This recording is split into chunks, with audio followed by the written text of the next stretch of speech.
Got my right hand Matthew on the wheels right now. We got the gear in the back, and we are going to interview Mr. Based, aka Jason, aka the Pimp of All Pimps. He's had a lot of what's it called? A lot of stuff in the news about him lately, and excited to do this exclusive interview. It's gonna be really good. Let's see here.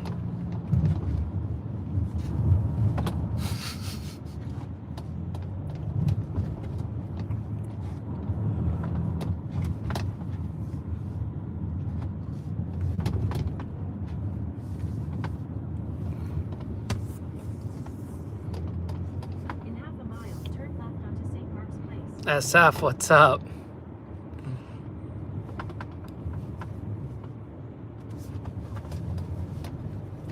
Donald, what's up, my man? We're heading out to interview Mr. Based in New York City right now.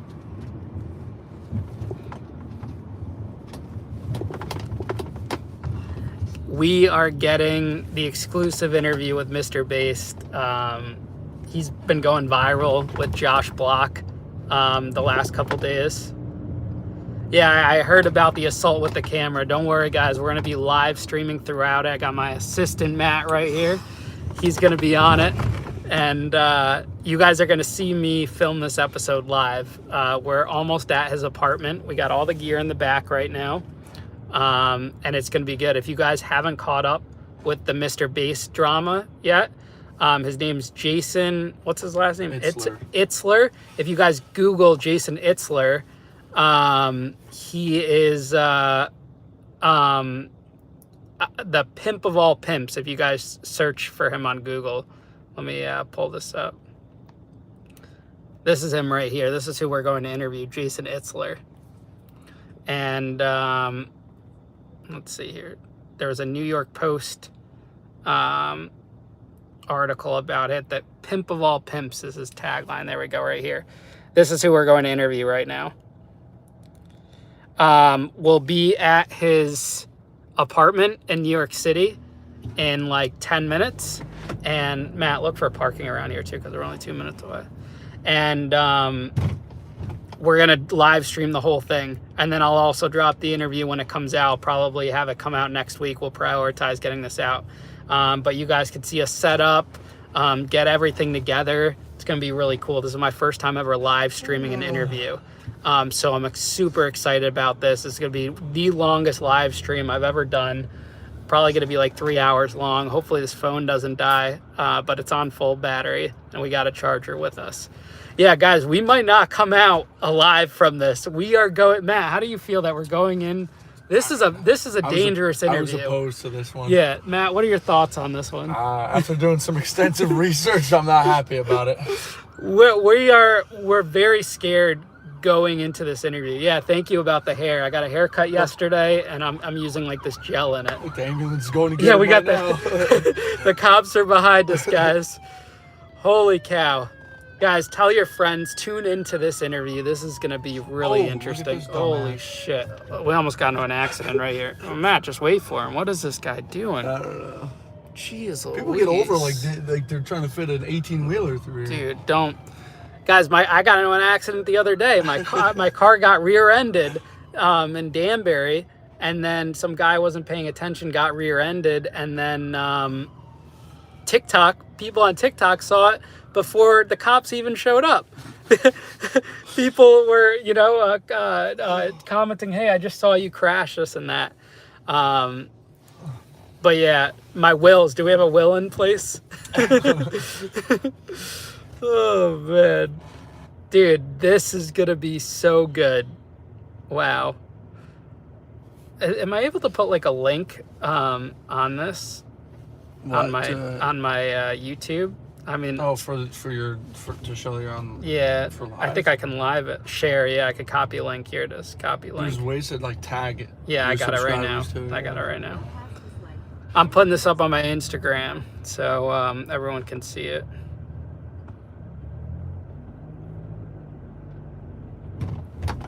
If you want to log in on something here, and then we can do. No, I got it. I got these two phones. Yeah, we're good. We're live on this one. And we got to find park. Yeah, he lives there. Guys, we're almost at his apartment. Oh, my God. There's parking right there, but it's only 2 hours. I don't No, we need to find a garage.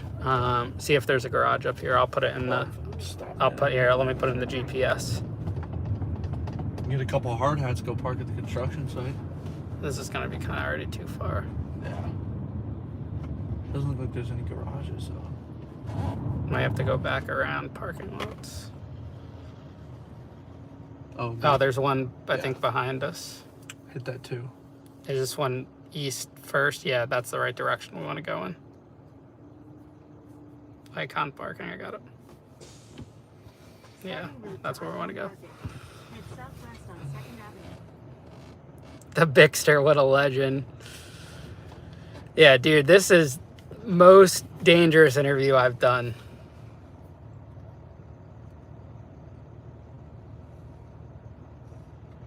I gotta put this on my Instagram story. This guy's a Looney Tooney. Oh, man.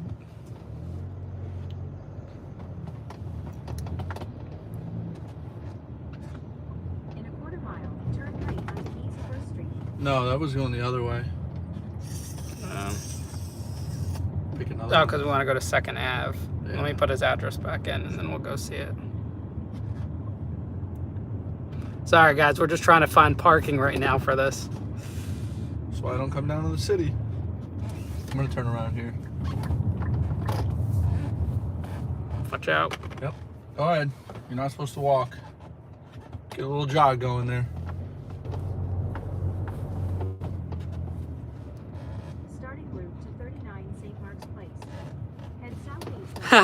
Thank you. Shout out to Harlem, man. He still has 25,000 watching. People are interested in him. Crazy.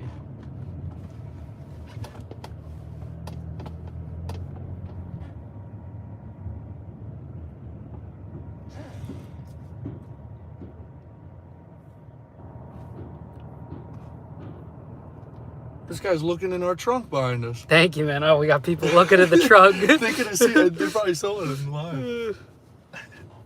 Yeah, guys, push the stream out to your friends. This is going to be a big interview. We're almost there. We got the gear with us. Interviewing Mr. Based. What does blinking yellow mean? You can go. Still go? Yeah. Weird city lights. Yep, we're doing a live interview, and I'll also push it out officially next week, too.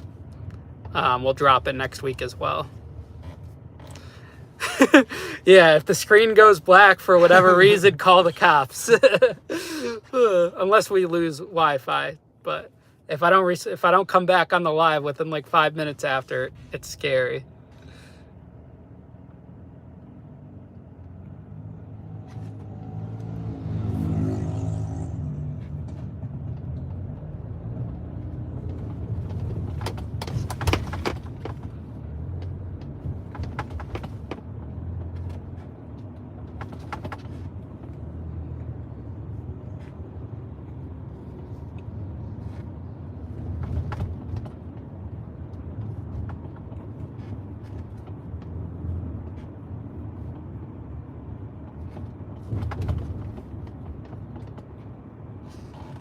Chatting with Stacks. What's up, bro? Same to you.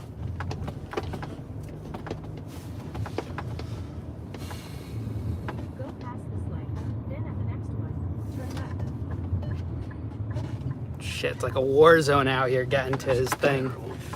We're... Turn left onto East 9th Street, then turn left onto 2nd Avenue. Don't get us hit. We've already been in one accident. Your car's 0 to 60 in like 40 seconds. Oh, it's so slow. it. Well, you're not supposed to be going this fast in the city. We gotta keep up with this bicycle. All right, so he's guy. over here. See if there's any parking around here. Keep Look on the up lookout. the garages.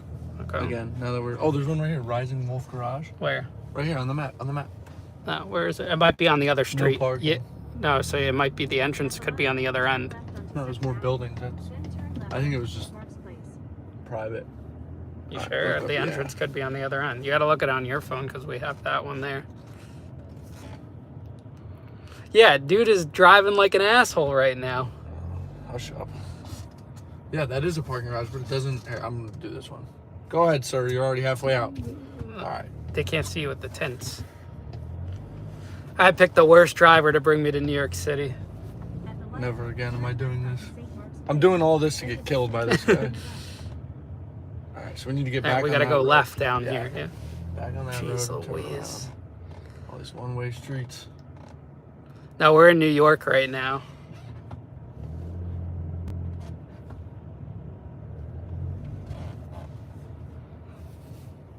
All right, we are pulling down Mr. Base's street right now. Shit, the cops are out front. Oh, God.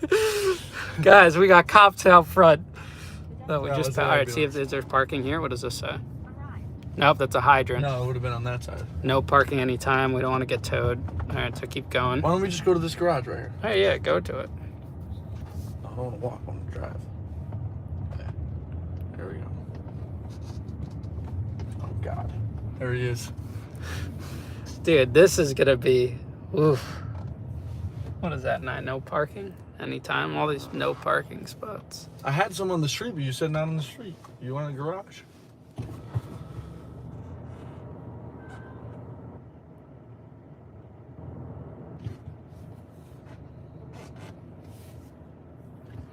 I feel like I'm kind of like a streamer now. I should start streaming more. I should just like go live all the time.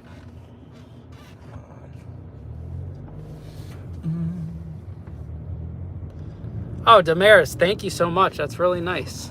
It's so awesome to hear. Hey, if you should reach out to me on my email, ian@ianbick.com. If there's ever an opportunity to like present at your college or anything, I would love to do that. That would be awesome. So yeah, guys, for those just joining the chat, we're interviewing Mr. Based in New York City right now. We got all the gear. You guys are gonna watch us set up and then do this interview with him. He's kind of like shelled up in his apartment right now. I heard it's a pretty crazy apartment he has. There's been a lot of drama on Mr. Based and whatnot, so we're excited to get into this. And then Matt, when we're in there, you have to like hold this and film it and try to get the volume good and stuff. Also, watch for... Yeah, watch for any rocks getting thrown the windows or anything. Oof. We should have brought more security. I did. I told you. I had two guys. All right. There is no such thing. Oh, parking. All right, so what do we do here? Just pull in? Yeah, just pull in. Welcome. How you doing, sir? And then you just stop there for the attendant. All right, we found parking, guys. Just bear with us while we get our stuff out.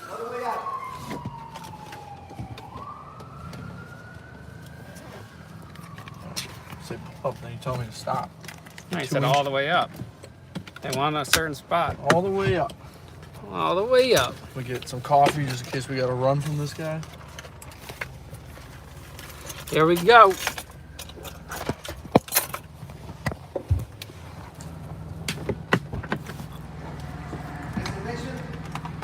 No.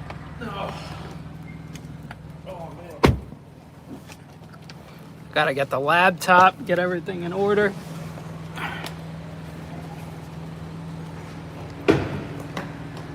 You gonna unlock the door?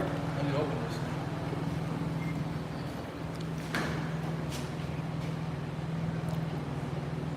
Oh guys, this is how screwed up my car is from the accident. Look at this. Matt, hit the trunk. It's hard to find good help around here. Yeah, 3 hours.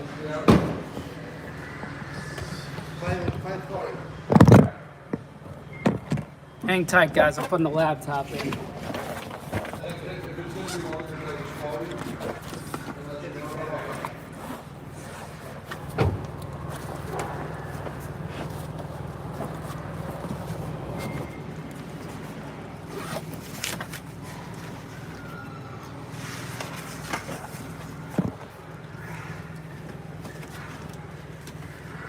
Someone hit my car. It's not you. I know.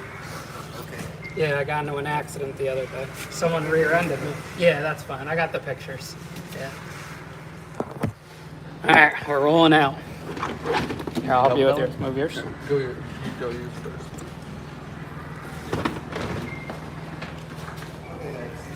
Thanks, man.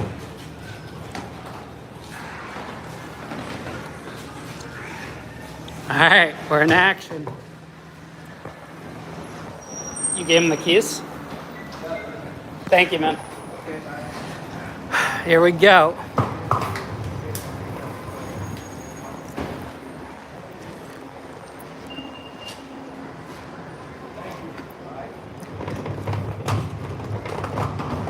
Guys, this interview, man. Look at, we got all of our travel gear right now. Interviewing Mr. Based, New York City. Guys, remember to hit that like button. Show some love, hit the like button.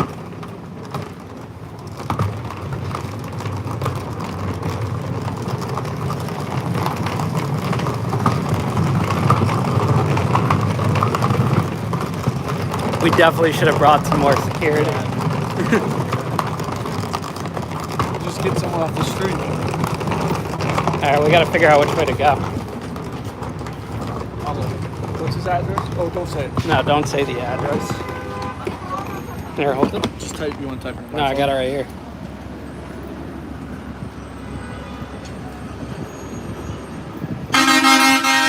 Jeez Louise. That is fucking loud. Here. New York City, man, at its finest. Is this the right way?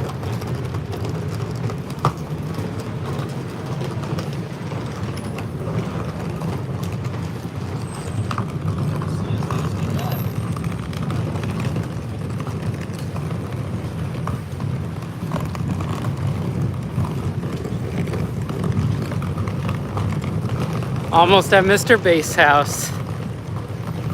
Yep, I am live streaming for my personal safety.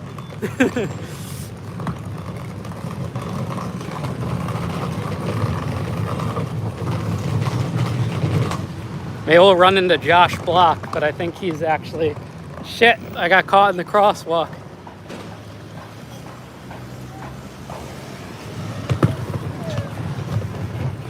Jeez Louise, these cases are heavy. This is what we call the grind right now. Going to New York City to get this interview.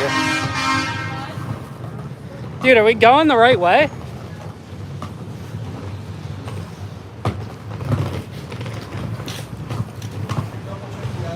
Yeah. Wait, it didn't put in the parking one, did it? I don't know. This is what I was asking you. Yeah, that's it. That's it. We told you we just needed a hard hat. We could have parked up here. I don't know why everyone thinks I'm interviewing Mr. Beast. It's Mr. Based.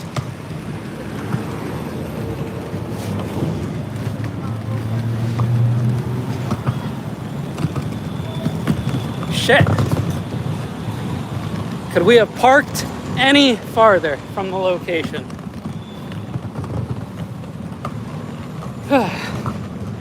We're almost there.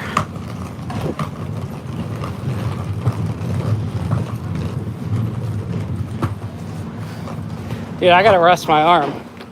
I got the heaviest case. Dude, this case is like 1,000 pounds. Whew.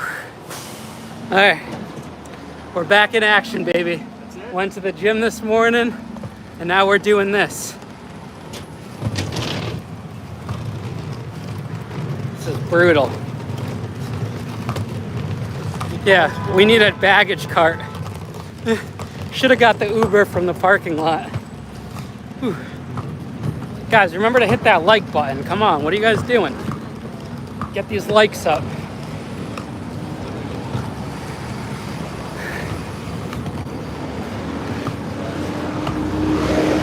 Alright, we're almost there. I might not make it to this interview. It's hot out here. My arms hurt. And we still gotta set this up. Whew. This is it. All right, let's call him. We are outside the target's house. Can you come get it? He's gonna have to. All right, guys. We're calling him right now. Yeah, we're outside.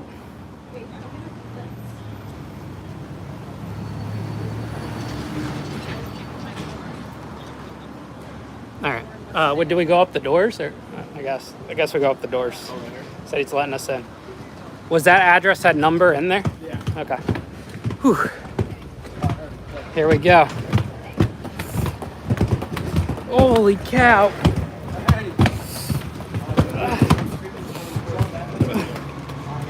I'm live too.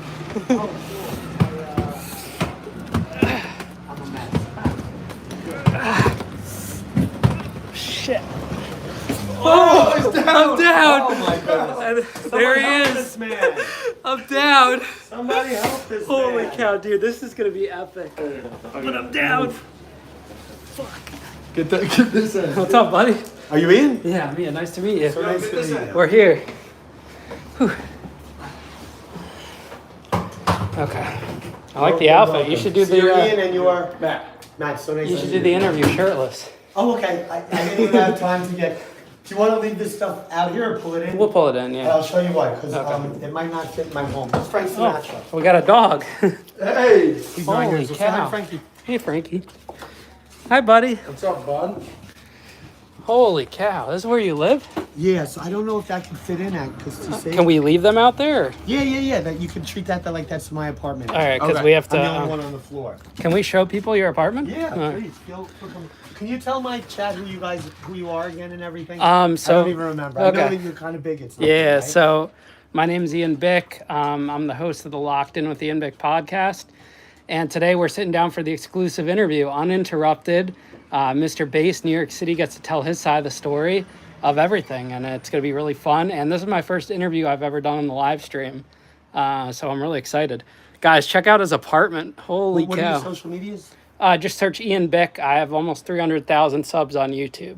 Nice. And I'm live right now, too. So How long have you been on YouTube? about a year and a half now. Nice. And tell everyone who you are. I'm Matt. I'm the podcast manager for Nice. Ian. So we have a studio together. Super cool.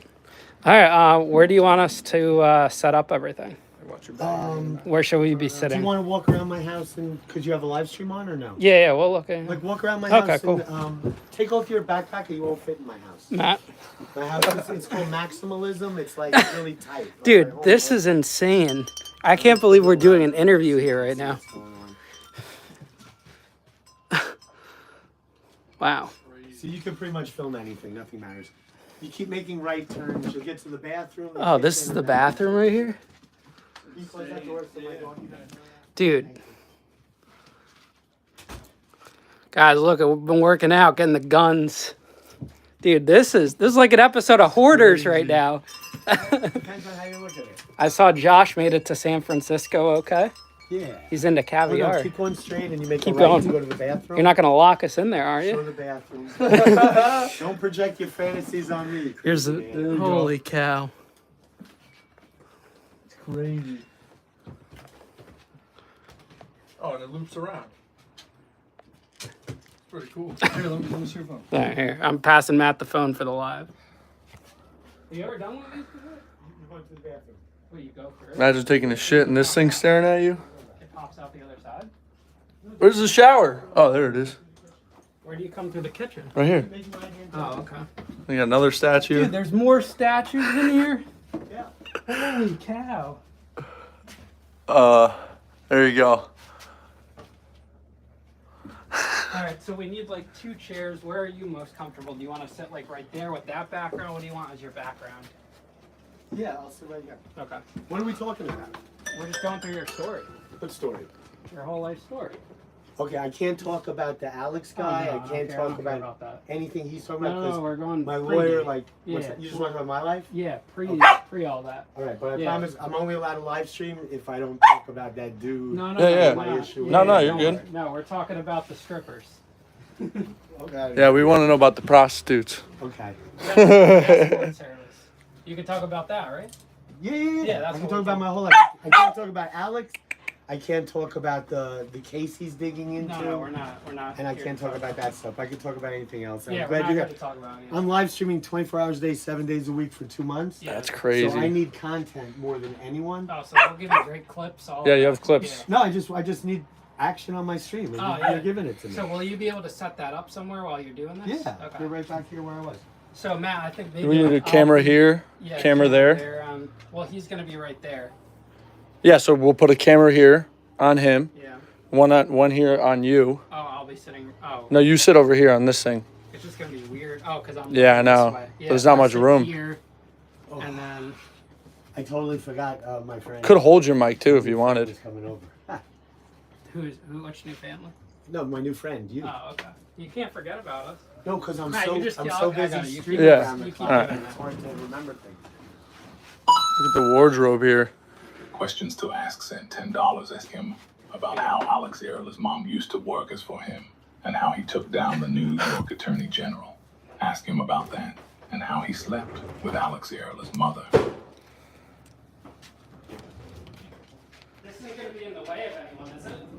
But yeah, you got to stand them up. You got to make it Okay, like I'll open them and then I'll. like we put them could use it as a little bit of storage, but not as like actually like our back. I room. gotcha. And just because your things are so like serious and solid that it can never pull in my house. You can't bend it. I gotcha. You good, Frank? So this is what you do all day? Just live stream? Well, not in my house. Like I go out and live stream and stuff. But lately, someone's using AI to ruin my life. So I have to prove I'm not making any phone calls. Like, you know, Oh, so I you're gotta- just on. You're just showing your I'm showing what when I'm you're doing. even when you're sleeping too. You got it on you. Yeah. That's crazy. So I have to show that I'm not, because cops don't know the difference between AI and real. Yeah, well, it's so hard I to don't tell even think nowadays. they believe AI exists. I don't think they know shit. That's crazy. You got to bring it all around with you. Yeah. I think we're only gonna have to use 2 lights in here, one on each of us. Yeah. I'm gonna try and get you setting up as best as I can. These are the cover for the lights, so they're not super bright. Who's been on your show before, Ian? We've had Chevy Chase.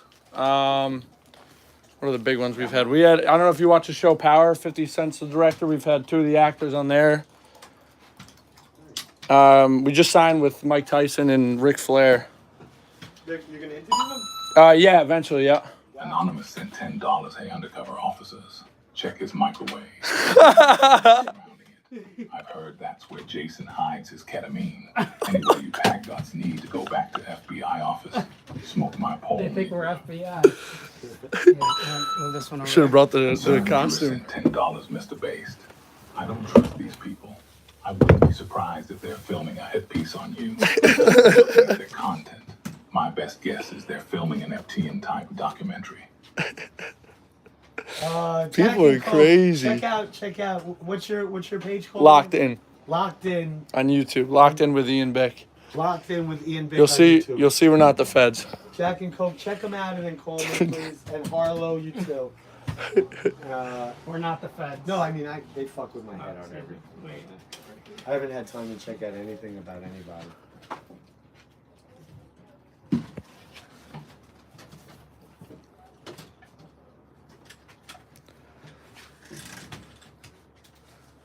Yes, this is his house. This is his humble So abode. my head mod said, "You're good. They're legit." Thank you. So like I'm wearing what I wore to bed last night. Like I usually Yeah, sleep in you- my underwear, but when you're live streaming, You don't sleep in can't. your underwear. Yeah. So I didn't even shower. I didn't get dressed. I didn't do nothing. And people But will like, just the sit there last all thing I would night and do watch is you be sleep. rude to people I invited over. Like No, you're good. I'm not gonna We say, don't "Oh, I care. We need need an hour. the Get in here. no. We need the uncut, the raw. That's what we need. I can't believe they'll sit there and watch you sleep overnight. Well, most of them don't watch me sleep. Oh. It's just like, or it's like Just so you have proof. How do you just charge this thing all day? Now, when a person's doing a sleep stream, Yeah. the people in the chat are like talking to each other. Oh, It's okay, just a yeah. hangout. Yeah, it's a hangout. Yeah, yeah. That's pretty Make cool. sure you're filming that. Don't just show people the floor, buddy. Well, I'm waiting, dude. You gotta interact with people, man. Anonymous sent $10. Make sure you ask him about Alex. What Damien? Everybody's talking We about need good Damien. clips from this. What's that? Maybe Interview. start a broader drama between Interview You the guys know roaches. about Alex Earl's mother? Alex Earl's mother? Gardens, Alex who Mom Earl's used the to work like for biggest Jason. girl on Yeah, we know TikTok. Alex. Yeah. We know her. Her Yeah. mother was my number 2 hooker Lil in my Milky business. said- No way. Yeah, Really? yeah, and I was her first hooker boss. Like, I just, Oh. Did you guys hear any of that? they said don't forget to focus on that at some point because they want to hear about it. Sorry, guys. Not much room here to show you what's going on. Why don't you read some questions off in the chat, man? But I got all the time in the world to fill. Like, no rush. Your thing's video, right? Yeah. It's gonna look legit.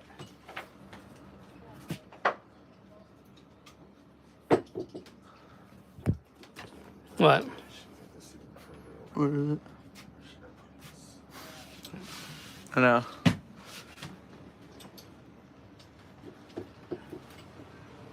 Somebody wants to know how much your rent is here. 35. 3,500. How long you been here for?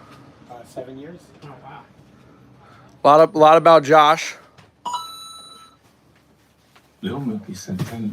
This is the dude who used to own the nightclub that the chain smokers performed at. Yep, that's me. Yeah. I accidentally unplugged you. Anonymous sent $10. Asked them about the paternity test you had to get done. Alex Earl's dad sued her mom because he thought she was cheating with Jason, and that Jason was the father. Imagine if I was Alex Earl's father. You'd be set for life, bro. I can confirm that since I never banged Ashley Dupree, I'm 3,500 a month, not a year. If it was 3,500 a year, I'd be living here.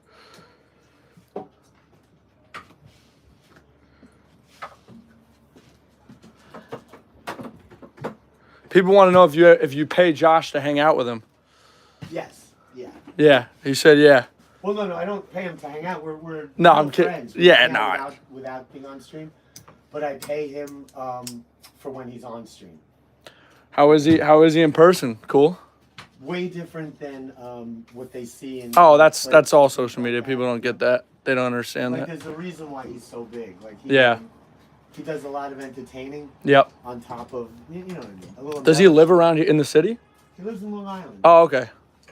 Oh, so you guys are close. Did you tell Josh you were doing this interview? I did not. Because I'm overwhelmed with like all these little dramas that pop up each day. Like I've had pitch. Have you ever heard of Keemstar? No, I don't think so. This guy sent like he has like 8 million on Drama Alert. He's got Drama Alert. He's got 8 million subscribers. I think he said some incense burning, so it smells pretty good in He here. had like crews of people with pitchforks coming after me to kill me. Holy shit. Yeah. So like I've had like. This dog looks pretty well fed, I'll not tell you really that. Pitchforks, but like that type of vibe, you know.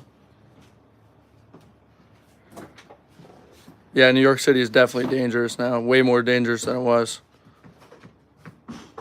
No, I was getting cyber stalked and cyber bullied by a big YouTuber, like him riling up all his viewers to fuck with me, you know? Oh my God! What did they come? Landlord sent $10. The only Oh yeah, reason see, he his is burning an apartment is incense. so cheap is because that old hag is On this episode of Hoarders, yeah. into a dump. Tell me He never about it. rented out again. Oh, there's a cat in there too. The snow he supplies also helps pay the rent. What they say, the snow you supply? Burgers and I think chocolate. snow is like cocaine.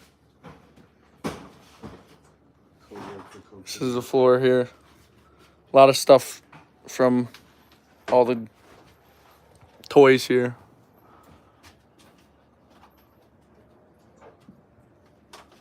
Incense smells great. Where are you? You're in Connecticut, you said? Yeah, our studio's in Richfield, Connecticut. So thank you Evan so sent much for $10. What's the white powder on the This is table? awesome, you know? You fellas, please be I respectful. don't know. If I hear sniffling, I'll Remember, you are in his look home. into it. We do not like hit pieces. We protect our king with our lives. No funny business. We're not doing a hit piece. We're No legit. hits. Mayor Flanagan gave us the thumbs up. Oh, I'm gonna call Flanagan and thank him in a second. Yeah, Thank call you. Flanagan. I invited him, but he said he was busy. Flanagan he's an exceptional gentleman. Which stall? There's shitload of them. I love Flanagan, man. Yeah. We're gonna film something at his The dispensary. smarter you are, the more you love Flanagan. He's just a great It's humble. crazy here. Always someone not. Here for the new people in. Why don't you show the crowd, man? We're gonna take the new Boss is people. doing all the work right now. Yeah, boss is doing the work. Look at him, putting in the work, putting the sweat. I'll do it every I can relax, hold the phone. My arm's kind of hurting. Thank you. Why don't you put a light over here too, behind that camera? Let me do my thing. All right, no problem, sir. No problem. You just, Ian's getting snippy. It's hot in here. He's it getting is hot. This snippy. is gonna be a hot interview. We're all sweating. Yeah, make sure you're answering questions. Want me to put on air conditioning? Oh, you got AC? That would be great. Yeah. This is his room here. I appreciate. The cactus. Yeah, I'm about to shut it. I'm almost done getting all these. I appreciate you giving us this opportunity. It's gonna be really cool. I have a feeling. Look under his microwave. Thank you guys so much for coming. I really appreciate it. Yeah. Someone said, why don't you clean? But it's not too bad in here. And Jason, you know what's crazy? Is that when I first started out, Kimberly. we had you on our list for one of the people we wanted to interview. This is all questions are going to be We were doing research. pre whatever allegations. We don't get involved with that. We're not investigators. Neither are you guys. So we're not getting involved with that. This is all pre the everything he's been convicted for. This and that, Do not sit on It- cash. Send $10. Don't sit on the couch. Directly off the seat. Don't sit on the couch. The dog eat directly off the We're seat. talking about that Don't couch. sit on the That one couch. is like his food The bowl. dog Back. eat directly off the seat. Don't sit on the Because my couch. dog's eccentric, he has certain ways he does things, you know? I think this might be the craziest interview. Don't I've sit ever on the done, couch, honestly. Josh. But we didn't even start. Josh I- Block I'm vomits just and saying, with pisses the on it. setup, working out of here. I'm used to a nice comfy. Don't worry, I'm place not to sitting sit, down. You know? Yeah. Yeah, I definitely wouldn't want to sleep with all this stuff staring at me too. You got scared in Everyone has their own version I know. of heaven. I know. This one's mine. there? Oh, so what do you do if you like get married or something? I've been married 3 times, engaged 17 times. And Unless no- the chick is so rich, I'm not doing it. Marriage advice, everyone. All about that money. No, I'm just saying it's like, it's just stupid to do, but I mean, if the hottest girl loved me to death and was so rich, would you have He to was lose? doing you his know? favorite things. Yeah, to all the new viewers, this is Jason Itzler's house. We're doing a live stream interview. Obviously, it will be recorded too and released. But for now, this is gonna be the first live stream. He's on live stream right now with 25,000 people watching.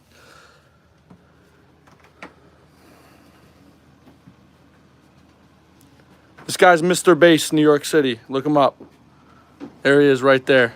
There it is. This is his best friend, Frankie Sinatra.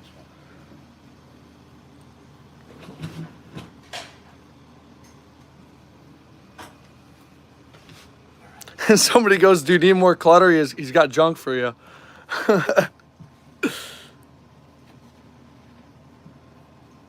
Guys, this place is awesome. Yeah. This place is sweet. It's a dream home. Thank you, Coach.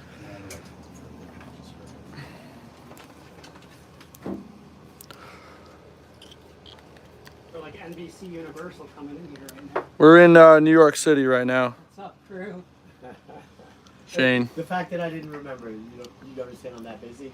Like my life. Well, I texted you yesterday. 24/7. Tompkins Square. I don't know where that is. You yesterday. I have not stopped streaming in 4 days. Like Remember I around. said, Yeah, there's 20. Now I remember. 25K. So many things in my head. He's they're pretty active in the chat. So if he buys bots, then they're pretty good bots. But he's getting tips. He's getting everything. These guys are professional. Oh, this is gonna be great, man. This is cool. That's why, like, if Josh ever wants to film content or stuff, Yeah. we could do something. You know? Josh will be back in like a 2 I can't run chat stats right now. All of our phones are Maybe being we'll do part used 2 for of live this. stream, but I believe you guys.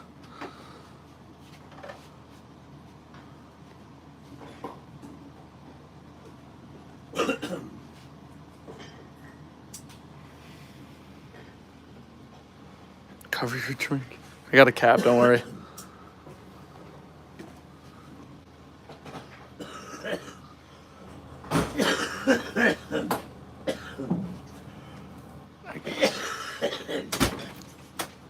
I locked the door, okay? You're locking us in, Ian? Just so you Oh, know. man, it's Ian doing it. Have all the lights on. Funny business. That was Kimstar. Call your Jack. And now we Abort. Abort mission abort. Yeah, our chat's moving faster. Our chat is? Chat's moving right now. Dude, Somebody said our chat's moving faster with 49 people. This might be our most viewed. Yeah, we're at 823. It's pretty good. Oh, we're at 823 Yeah. viewers right now? Holy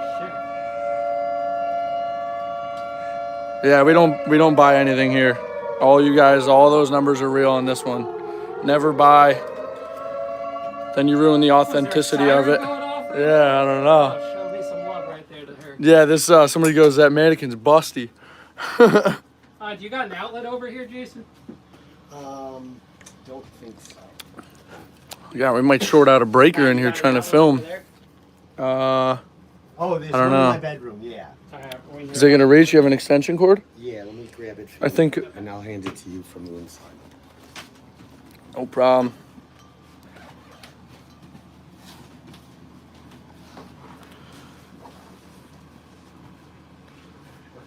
I have an extra. Yeah, hit that like button, guys. We got only 51.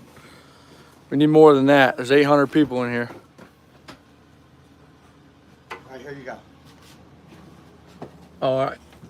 Ian, you have that cord? That's it, though. That's it, yeah. That's fine. It's perfect. Thank you. Of course.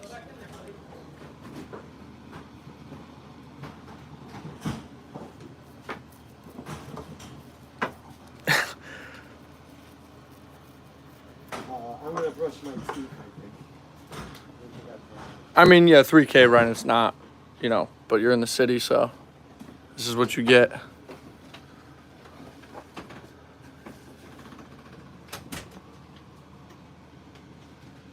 Not a dresser in sight.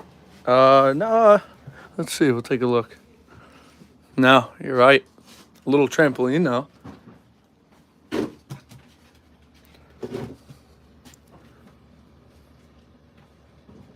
Dude's gonna be geeked.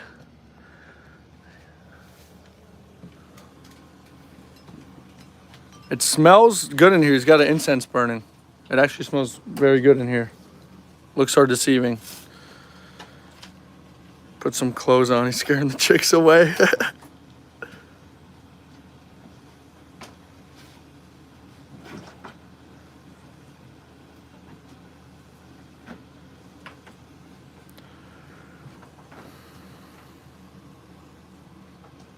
Getting some more likes. Ian, you got $3, dude. You can retire. Thanks everyone for the support. We're gonna use that to buy a water for this extremely hot place.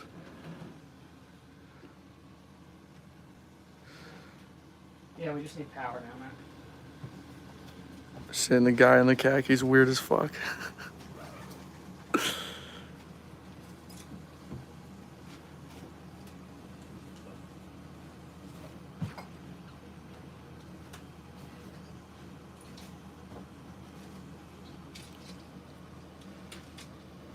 It does smell like fucking piss over here. Yeah, that's Josh Block's watering hole over there, they're saying.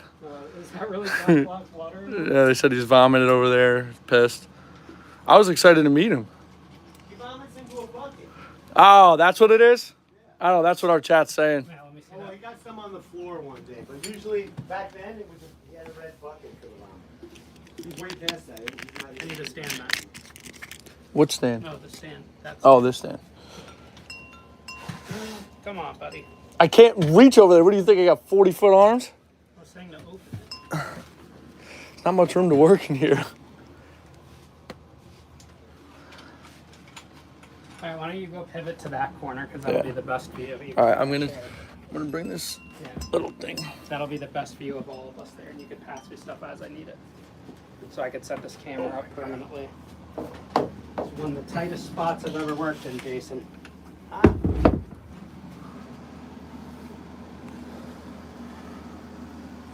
He's got his stream up over there. All right, let's get some.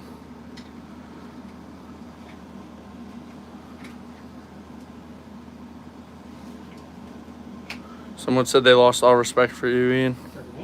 Yep. Why? I don't know. Everybody believes what they see online. But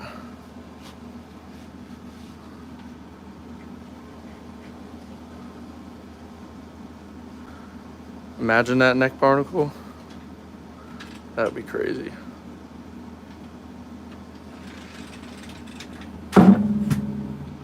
This is all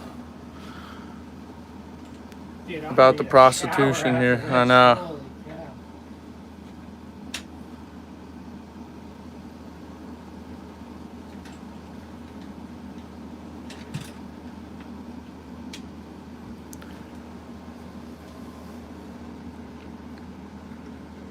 Ian, you took someone's booty in prison? Yep.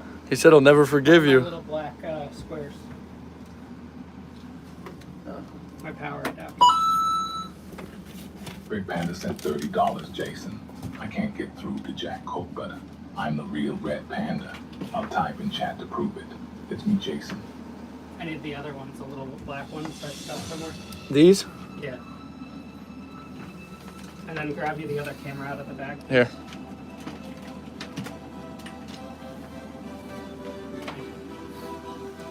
And just the other camera. Yep. Red Panda, thank you so much. I'm gonna have to put you guys down for a second. Right now, I'll mod you later today. Keep in touch with Jack and Coke, and I'll personally talk to you on the phone later and we'll work it out, alright? And thank you. Right now, too much going on for me to do anything that could make anything more solid. And I'm not saying you would do anything, I'm just, trying to keep it chill, right? There's the power cable for the board. Yep. I have it somewhere. Is that right? No, that's the lights. I'll take that headphone too. Look at him dancing. Dude, this guy's dancing. He's rising right now. Oh my god. Our camera work sucks. Well, we have 3 feet of space everywhere, so. Because our camera works so? Yeah. How's our camera? I don't know. I need that power cable for the box.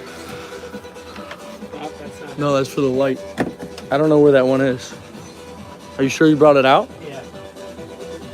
Maybe it's somewhere. I don't see it anywhere over here. No. Chuck in the thing. Oh, is it on the top? This one? Yeah, I got it. This is it, right? Yeah.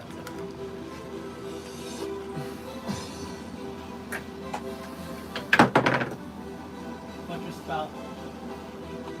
Rock. What? Rock? Infinity stone. And just put it there. Alright, we need to find. You have more power over here, Jason? A little bit, yeah. Matt, pass me the power adapter. Why are you guys so hungry for power? For what? I have the white block. I have the white. Oh, it's over. I just saw it. It's right there. Can you plug this in anywhere first? You have a 3-prong one? Oh man, it's getting hot in here. You need 3-prong for this. Go there, pull this out, and it's down there. And this is also, here's an extension cord. There's an extension cord, and then as you pull this out, you'll see what everything's plugged into the power cord. I can complain, Dan, as much as I want. It's just like coffee, I gotta get a lot more constantly. I can't stay still when I'm trying to work here. I'll put it down though when they interview.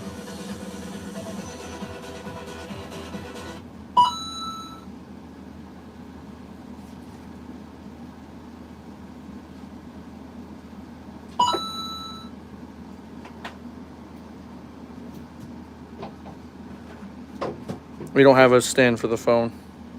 Trust me, I wish we did.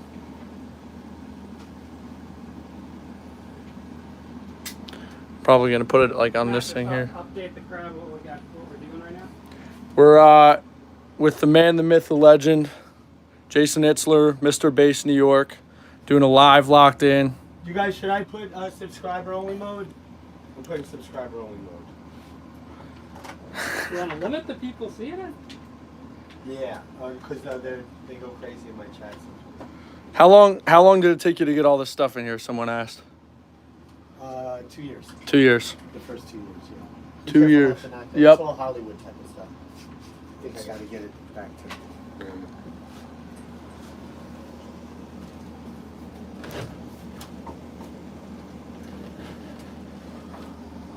Gotta set the eagle up. So I can slip on this. Yeah.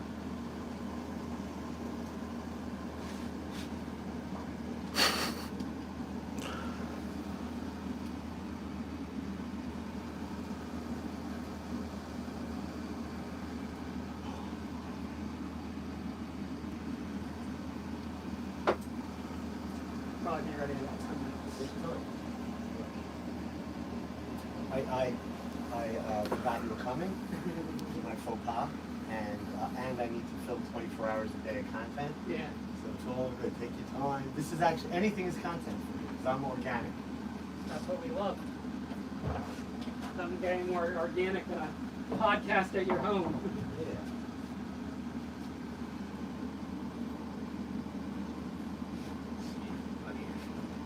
Frank likes to be right where people walk. It's his favorite. I need an audio card out of there. I'm gonna just put this down I might need here. to open up a new one. Here, I'll hold it. Show the people. What is up, guys? It's Ian Bick. Locked in with Ian Bick. We're setting up right now. We're getting locked in right now. We're getting locked in. This might be. I think you might have to open a new one, or otherwise check the top pocket. No, my front pocket up there. Here? Yeah. This is gonna be an insane one. So excited for this. We're gonna be going live soon on this interview. Just stay tuned, and really excited for this one. All right, then I forgot it. Then you'll have to pop open a new one. Yeah, you'll have to pop open a new one. This is gonna be really exciting, and I can't wait for you guys. Man, I'm so excited because. Yeah, how are you feeling? Well, first off, he's shirtless over here. Well, I'm so excited because I'm starting my stream in the morning. I had nothing planned because I never. No, I planned just need anything. audio.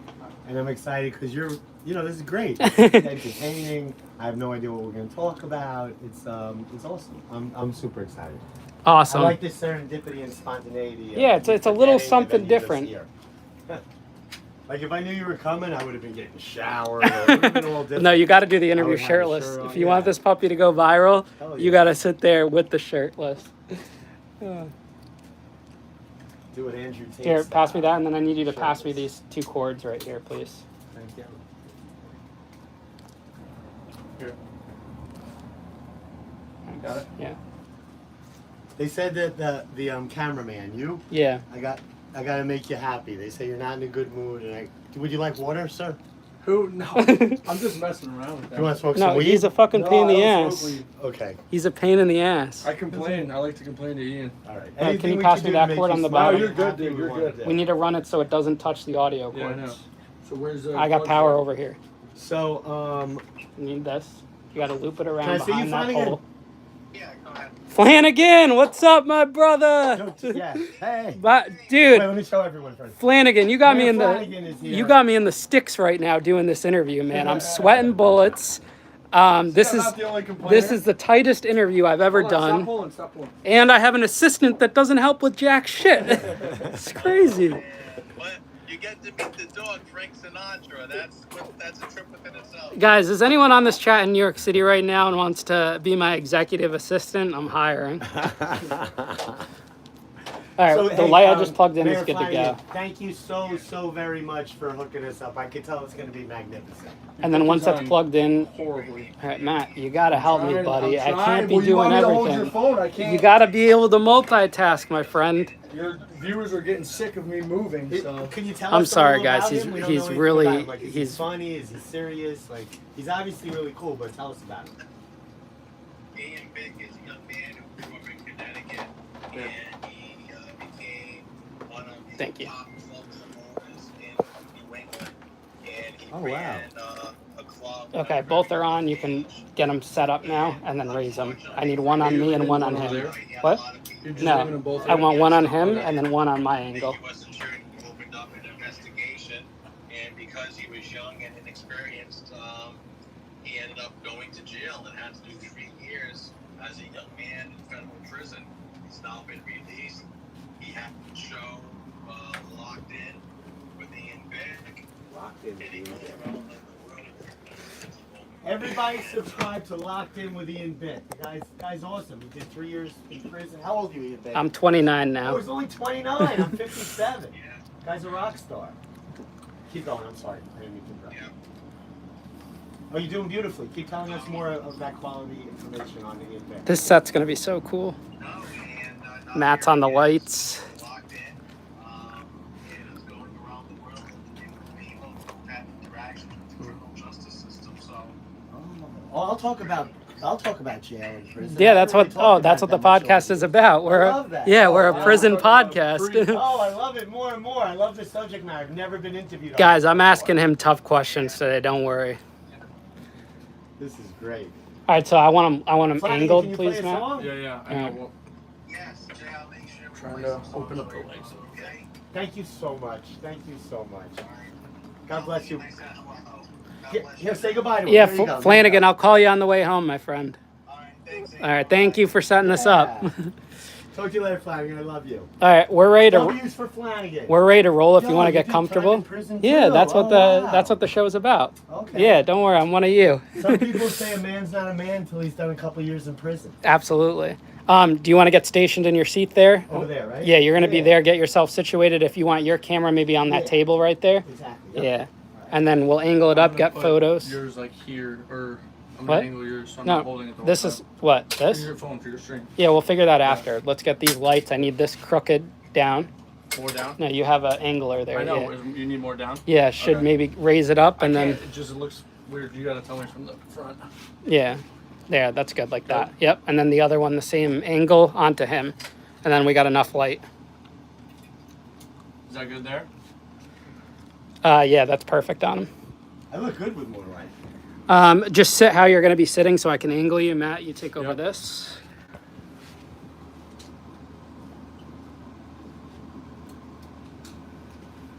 I brush my teeth. They Can you mute that Rick too? Banner sent $10 Jack and Coke check Discord sent you something on Discord and asked Jason about how they treat a kingpin in jail. Last time he was saying they loved him.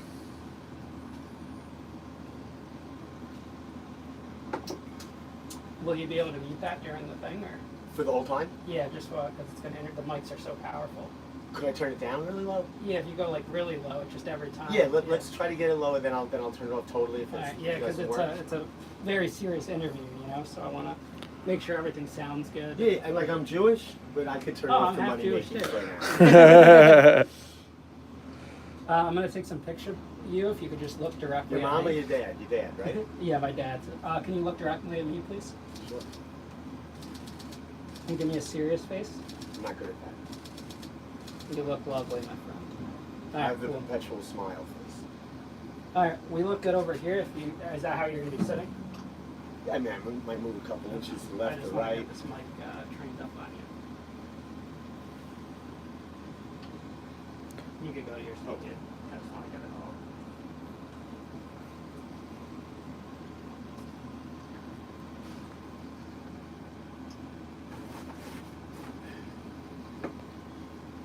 You should interview Chris Picello.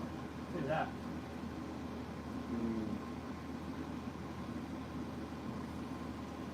He dated Sofia Vergara, he dated Madonna. He did fun. He's the most interesting artist of ours. From Staten Island. Oh, really?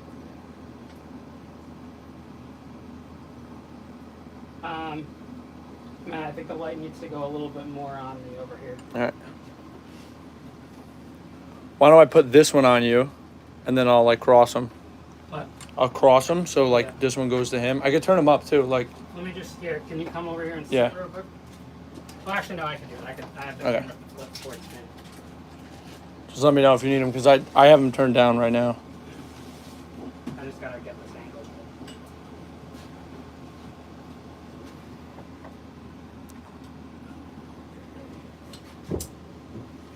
Well, I was on Howard Stern. I was on The View with Barbara Walters. I was on all these great shows years ago. Yeah. And I smoked pot and had a drink before each one. Oh, really? Yeah, like an hour before. So I probably have to have a... would anybody like me to drink a twisted tea before my interview? $50.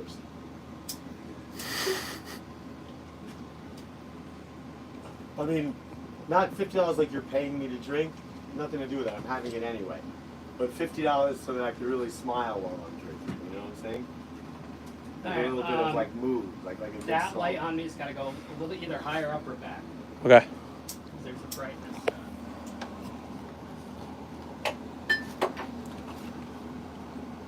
What if I Like turn it chat. down like that? A twisted tea before the interview is smart, or number one. Yeah, or that's fucking good. Good? Twisted tea Is? is smart before my I interview. won't be able to. One, Can you just twisted Alright. tea. are you able to get long enough to just look at that angle? Yeah. Help me chat. 1 1 1 1 1 1 1 1 1 Hold this for a second. 1 1 1 1 1. Mostly just saying the twee is a good move. I think does it look okay? Anthony, you there? Yeah, here, let me zoom in. Hold Well, no, I could zoom in and edit it. Hello? on my phone. I can Oh, zoom okay, in yeah. and see. I know he's in the shot right now, but I'll zoom in while. Are you gonna sit back a little bit? You want me to? Yeah, if you could. Yeah. All right. Let me just get a twee. You want a twee? Yeah, it's good because you're. No, I'm good. I don't You're Can drink. you have one. one for the fun of it? 'Cause Yeah, I'll today's take a gonna be sip. psycho? Yeah, I'll do I'll that. give you one Yeah, too? I'll give you one for the fun. Ah! My man's gonna I'm- have a twee I'm with good, me. I Matt. gotta see. Yeah, I gotta see the chat. Okay, so After that. there's gonna be enough. Somebody Yeah, write yeah. the Okay. twisted Yep, yours tea is that good. I would Yours be is zoomed out enough, exceptional, Okay. uh, No, but does the sponsor quality for look Twisted good? Tea. Yeah, but when you put your hands up, Wow. you're in it. Like you're in his shot right now. I'll adjust this dollars now. made Yeah. too, and before You might have the to song move like finishes, a leg over here.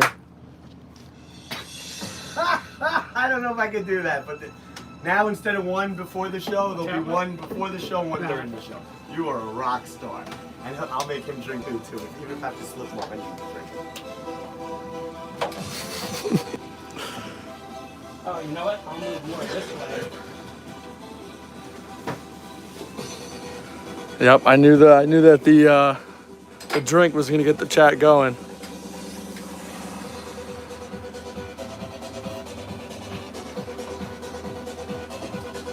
Would you prefer Ian, my dear? Ralphie, we go for quality.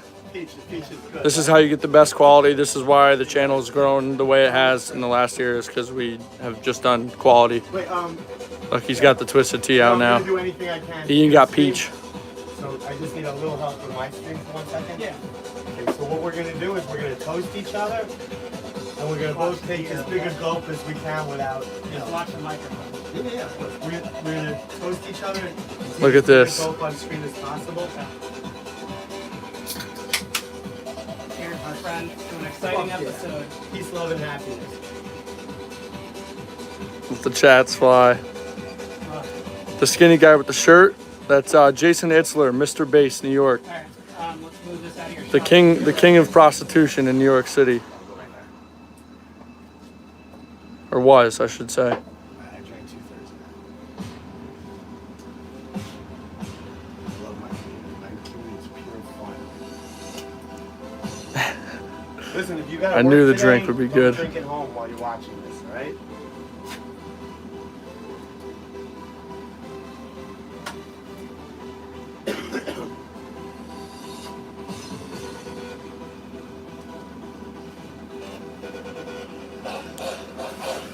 Look at this man.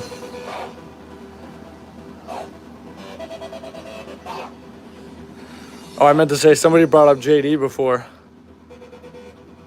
Ian. Matt, how does that shot look? Let's see. Yeah, sit down.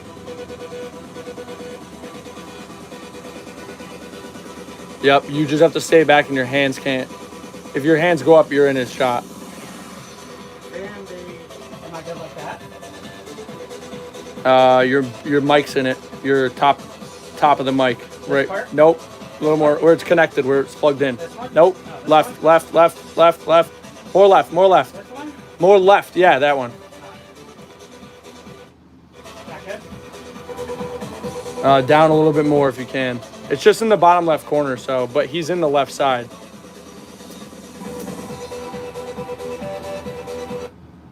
That good? Yep. But if you move at all forward or Frosted lift your hand, you're in a $10 shot. Has a dark So like this, past as a I'm alright? gamer. Yep. If you stay like He said a that, lot of yeah. horrible Like this will be things good? Yep. that are Don't move at all. He hides his past of this. Alright, let Search me get a Kimster shot of you Halo. right there. And you then will find his clan he called G. If you want to just push the mic toward you. Higher to And you could, Ian, you could actually back up a little bit, and then you wouldn't have to worry at all. Do you want it higher towards my mouth? Tell me. You know? Yeah. Then you're good now. I'm good now? Yeah. Now if you could talk with your hands lower. Like that? Yep. Okay, I just gotta fix that camera. Yeah. Okay, It's just easier for you because then you can move around. I got you. I'm not smoking more pot. I'm smoking no pot. I drink next week. I'm just gonna finish this one, And and then then when I get thirsty during the interview, because my beautiful chat recommends I drink 2 tweets during this. that's what they say? Yeah, they think it'll make me most like in the right groove for it to be a combination of intellectual and. Thank you, I love you right there. Locked in with Ian Bick. This is very challenging.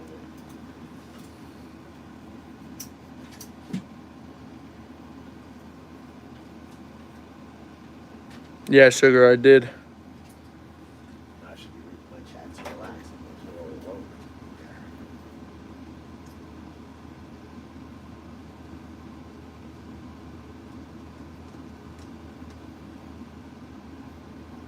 Nick P said, "Good luck. Free interview. Turn off TTS for interview." I will. I'm not going to disrespect these guys. I'm gonna Frosted sent $10. Kimster has a dark past as a gamer. He said a lot of horrible things that are all over YouTube. He hides his past of this. Search Kimster Halo, and you will find his clan he called G. This cat's ripping our bag up. Is what? No, he was just scratching at it. He's fine. I don't know what they put in these fucking twisted teas, but like a half a can gets you fucked up. Right? Really? Yeah, right? Do you feel I don't know. No, I'm good. Ian, you feel it? Right? Oh, God. You take sip. Take this Can in. I just, once I get live, I'll do more. Well, you did it at least for the cinematic. I'm almost done. Were you finished, that though? Yeah, well, Thank you. I think if we're loose, it's more fun. Ian doesn't drink. Ian doesn't drink. You know, We can't get Ian drunk. we're He's free gotta to drive have lots home. to drink. It's the afternoon. let's have you talking into the mic.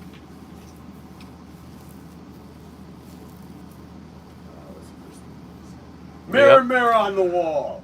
Who's the greatest streamer of all? You are, Jason! Ha! Test 1, test 2. Alright, we're good. It's a random thing. Yeah. Alright. Valavica Mekadal. I see you guys, yeah. Oh, sorry. Nah, I'm not in his shot. Move around. Nope. You're good. I gotta go up a little higher. My chat thinks I'm creeping you out. Am I creeping you out? No, Am I too raw? Am I too real? no, I love it. Can I put on a suit and tie? He's not gonna hit that tripod, is he? Fuck no. No, he's perfect. Nice guy. And my cat weighs 6 pounds. She's over here. She's laying in our case. Got a nice little bed. At some point, Frank, you'll start biting your ankles, and then I'll have to like hold him and hug him. Yeah, Kai. Nah, I think my camera looks good now. Let me see. I just go a tiny bit. How's my hair? You look beautiful. No, but look at my hair. How is it? You're bald. You got to spike it up in the front. If you didn't say that, I would have no bullshit. Yeah, I think my angle looks good now. Chad, how's my hair? 1, for not a hair out of place, perfect. Let me 2, get a, for it's like a mess. let me get a smile bad right hair. here, Jason. That's not difficult. Can you just move the mic box a little bit over? That one? Or you're gonna be sitting in that seat right there. Mhm. Shift Oh, you want me to go that way? Yeah, you go that way, right Okay. there, and then move the mic box towards you. All right. How is that in the shot? He's Matt? not. He's not in the shot. What's that? What? Is he in the shot? No. So which way was he? You're good. What do you? Is Who? he- Yeah, he's good. Yeah, I'm asking. All right. Is English your first yeah. language? No, it's second. All right, give me a smile now. Perfect. All right. Ian, did you put The something cat's in my just small, drink? it's not malnourished. Fucked up for half a twisted tea. Bro, I'm It's just a kidding. small cat. I'm just kidding. The internet, like anything could become big, you know?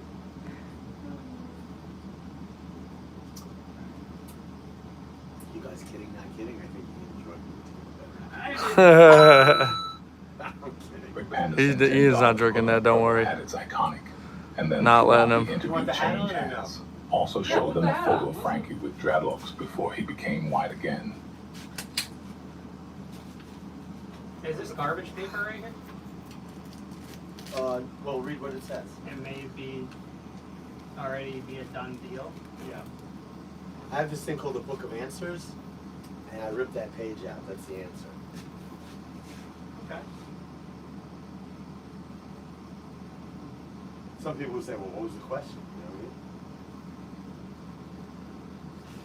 mean? And for that, I'll quote my dear friend who owns the t-shirts. I don't know. Hat or no hat? I like the hat. Okay. Yeah, you need the hat.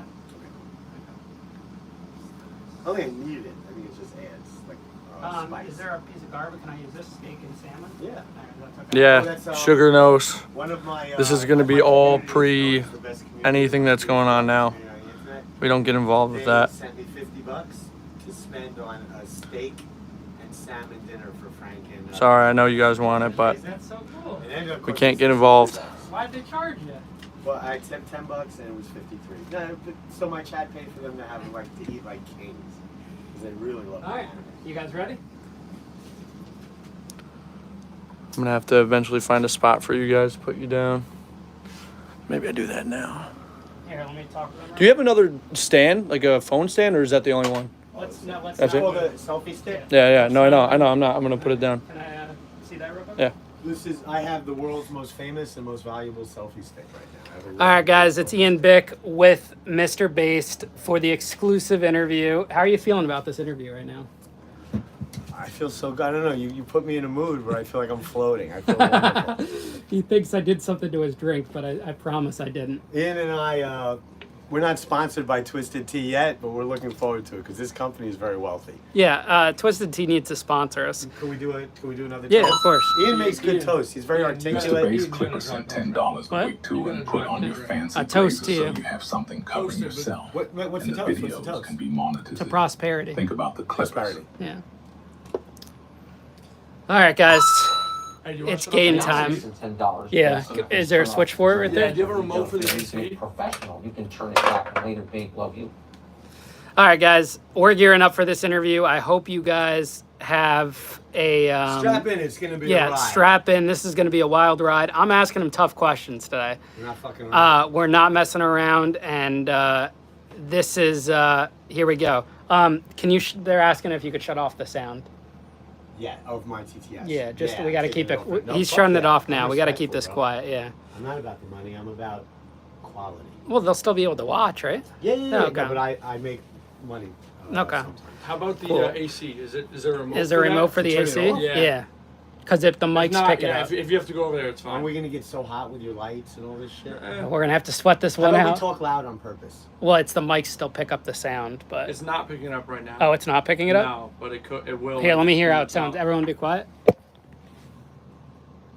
Yeah, I'm picking it up. Picking it up. All Well, right, the you problem gotta is you yeah, gotta- walk around. Yeah, I can't go that way though, right? No, this way. This way.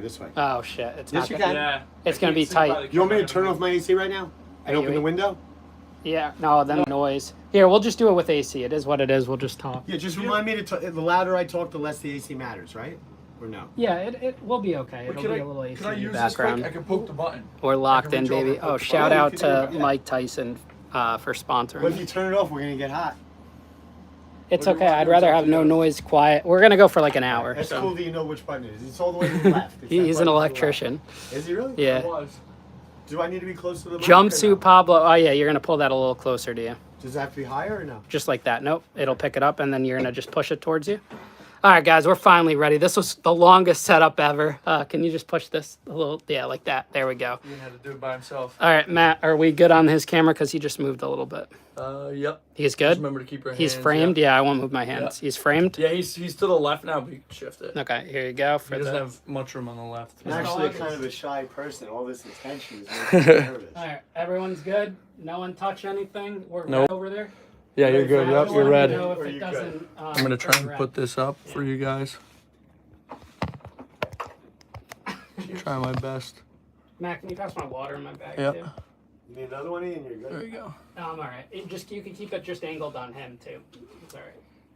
Let's roll. Yeah, I got both of you guys. And just pick it up and hold it throughout it. And you just want to make sure it's not blocking the microphone though on the bottom. Isn't the mic on the bottom? Yeah. Make sure people can hear it. You might have to hold it, man. You gotta Put take the one fries for in the team. bag. All right, guys, let's roll. Jason, welcome to Locked In, aka Mr. Based, New York City. How do you get the name Mr. Based? Well, Ian, first of all, it's such a pleasure, and you're such a fun, cool guy. Thank you for coming to my home. You asked me if I come to Connecticut. I'm like, I don't go anywhere. and you came here. Thank you. So how did I get the name? First of all, what does the word based mean to you? What do you think the word means? You're based in New York City. Foundational, rebuilding after you lost something, get knocked down. You're building a stronger base, a following base, that type of base. All right. So I was on this thing called 1 Minute Talk Show about 3 years ago. And they interviewed me while I was staring at the sun in Washington Square Park. One interview was about how I took out Elliot Spitzer because he took me out wrongly. It's like a little eye for an eye. And another video was me and this local comedian, Matthew Silver, me teaching him how to sun gaze, and he claimed I ruined his eyes, which I didn't. I see him all the time. He had blurry vision for a week, whatever, according to him. So these two videos got 17 million views each, right? And I was going through the comments, and every third comment, every second comment is based. What the fuck's that? So I look it up, and I see that it's like this guy, Little B, some rapper from 15 years ago, 12 years ago. And then it basically means to be like supremely authentic, honest, real. And I was like, what a cool word. And like, even though they're like, what's the name for the 20-year-olds? What's their age thing called? Millennials? Millennials, yeah. Even all of them didn't know it 2 years ago what the word based meant. So I thought, fuck, because I made hundreds of millions of dollars in my life identifying trends. And I thought based is going to be trendy. And I don't know if it worked out or not. But I'm like, I love this word. And I'm like, it sounds like Mr. Beast, based. And I'm like, I'm going to be Mr. Based. And hopefully I'll get big enough to be confused with Mr. Beast. And it'll help me in some fucked up, ironic way that I could never plan in advance. Everyone was commenting, you're going to interview Mr. Beast, but Mr. Beast is kind of getting canceled right now, so. Which is weird, right? Yeah, like, what if I became like the more liked guy in the next 2 months, Who would right? have thought? I mean, the Because interesting. I'm very misunderstood. I'm super misunderstood. That's why I wanted to do the interview. I mean, I think right now there's a lot of stuff going on in the news, which we're not getting into, but people don't Wait, know. let's finish though, because Okay. did we get to how I came up with the name? Oh, I thought you said that it was in the comments. So then I'm hanging out with, you ever heard of a guy named Ed Bassmaster? Sounds familiar. He's had 12 million followers on YouTube and Instagram and all that shit, and he's been grinding for 15 years, and he's very, very talented. So I taught him how to sun gaze in the park, and like, we did a few things together, and Is he chewing on the he cord? kind of motivated. Are you chewing on the cord? Frankie, Uh-oh. do whatever you want. Do whatever the fuck, right? Or wrong? Oh, you know, he's chewing on the No, cord. I'm kidding, but that's Okay. sometimes my own dog scares me. He's so cute. Yeah, Frankie, don't chew on Please the don't mic do stand, that. please. We got Frank Sinatra, the pup, with us. Do we have a toy for him or Oh my something? God, he's going right back to the. All right, you know what? Hold my cigar for 1 minute. There's only one solution when he barks or he Quick. gets crazy. Quick interruption. I gotta hold him and he'll Okay. chill the fuck out. Okay, cool. Quick interruption. We got sorry. the dog in the lap now. It doesn't have to be an interruption. We'll just act like he's not here. Okay. If you just want to move the mic a little bit back towards you. Okay. Yeah. There we go. So what? Just so the crowd knows, we set the scene. We are in your New York City apartment right now, and you said we got to do the interview here because one, you don't leave your house, but two, Because I love my dog so much. You know, it's hard to travel with animals. but also how cool the studio is. Like it's a museum, and Mayor Thank you so Flanagan much. connected us, and he's Yeah. like, "Dude, you got to shoot it there because it's literally a mini museum." So the audience listening, this is why we're out of our comfort zone. I think Not in the Flanagan's not studio. human. I think he's half angel. He's so, isn't he weirdly good? I love him. I mean, he was on our show, The Prosecutor. I have Mayor such a Flanagan. life of meeting like half of everybody that was a crazy fuck throughout my lifetime. Yeah, And Flanagan stands out as like an angel. yeah. So let's have you finish the story about Mr. Based. Okay, so when I chose the name, Mr. Beast was blowing up like huge, you know? And like I've had businesses where I'm a really good marketer. Like I had a phone sex company that did $250 million of business when I was in my 20s.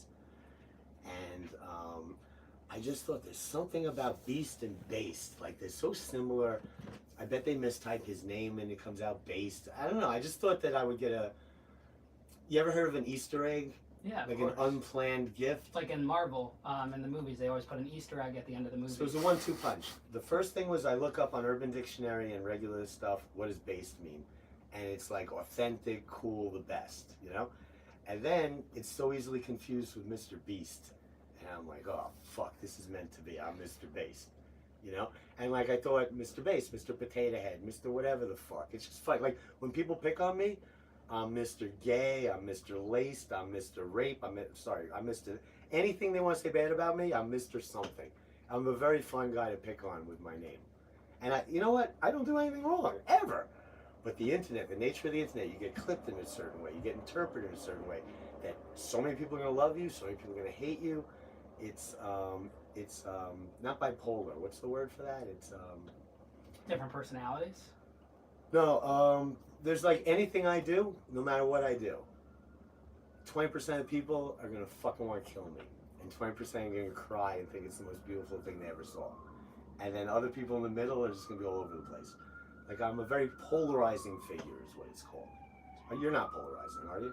I think in some respects, I mean, it depends on what the scenario is. When people see my personality, Say you met a girl in New York and you fell in love. Freeze. What percent of your crowd's gonna fucking hate you? What percent of your crowd's gonna fucking love you? I think they'll feel indifferent. There's no reason to hate me. All of them? Why would they hate me for Okay, that? so every single person who's ever heard of me is gonna be on one side of the fence or the other. Yeah. They're gonna want to kill me because of that, or they're gonna love me because of it.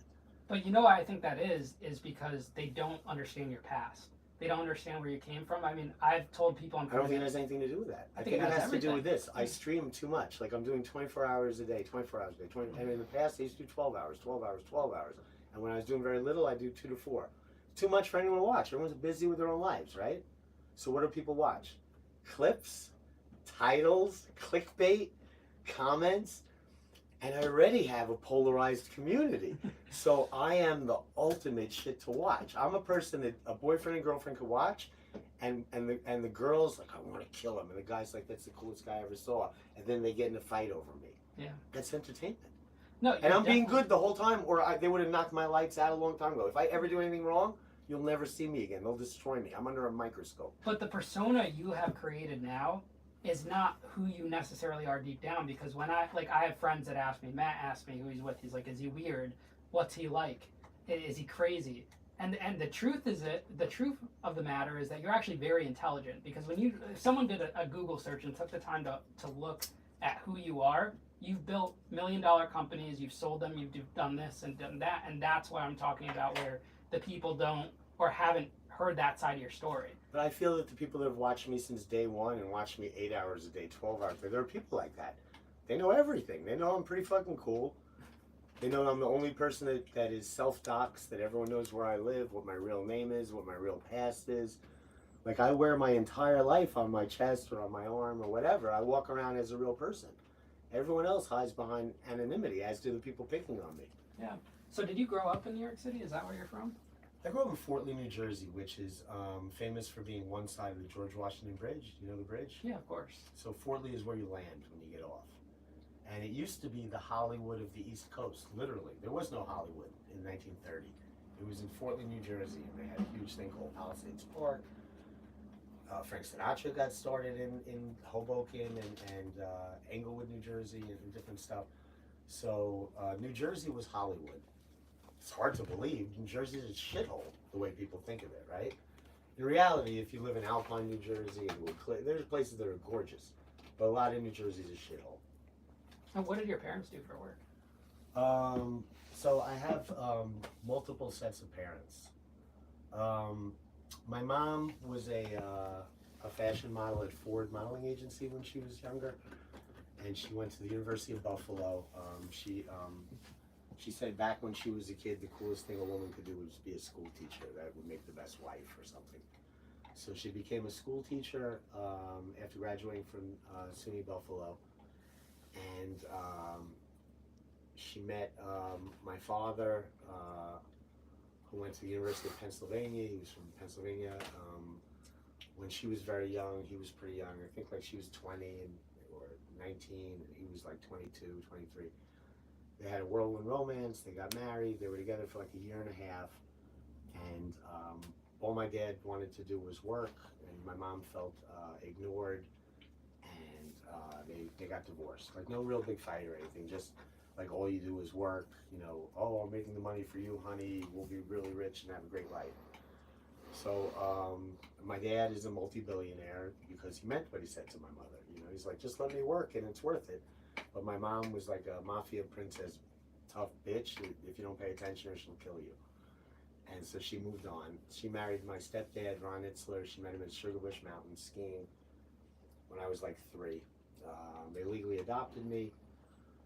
I never knew my dad that made me for like my whole time growing up or anything like that. And I grew up with my stepdad, Ron Itzler, a super successful like entertainment, corporate law, and bankruptcy attorney, but like a top 10 attorney in Manhattan type of guy. And lawyers are powerful. So like a really good schmoozer and a really good lawyer. And he was head of the legal committee at the New York Friars Club for 30 years. You heard of the place? It sounds a little bit. I think it's not even there anymore. But it was where all the powerful Jewish people would plot and scheme to take over the world, even where they all dined together. But I'm just kidding about taking over the world. I'm Jewish. Jewish people can make Jewish jokes. Do you acknowledge that? Yeah, that's fair. A black guy can't make Jewish jokes. I don't- can't make black jokes. Yeah. But I can make Jewish jokes. Okay, that's a fair assumption. All the mayors were at the Friars Club, all the former mayors, like I met them all, you know. It's interesting that you had both a stepdad and a regular dad that were I didn't know my regular dad until I was like older. But he was in your blood as a successful. Like he was an entrepreneur. I mean, is that really how it works? That it's in the blood? I mean, I think maybe it's passed 5,000 years ago, maybe people weren't, the most important thing wasn't being rich. So you don't feel like you were born with that ability to create businesses, be an entrepreneur, that self-made type stuff? I feel like people are born with that. I think anyone that's good at one thing can be good at anything. That's fair. So did you have siblings growing up too, or it was just you and your Oh, I family? hate that question. I had them and now I don't. You did. Isn't that weird? You cut ties. No, they did. They cut ties with you. Like black people, when they go to jail or prison, their family doesn't disown them. My entire family disowned me when I went to prison for the first time. And do you feel like that was? Jewish people don't like that. It's embarrassing to them. Did you feel like that was well deserved? Yeah, because I'm Jewish. Sure, I understand. Every single one did it to me. Like every single family member, including my sister. I don't. Maybe she's my stepsister. Like same mother, different fathers. She doesn't exist. So in high school, how would people describe you? Like if we had your closest friends here at the time, what would they say about you back then?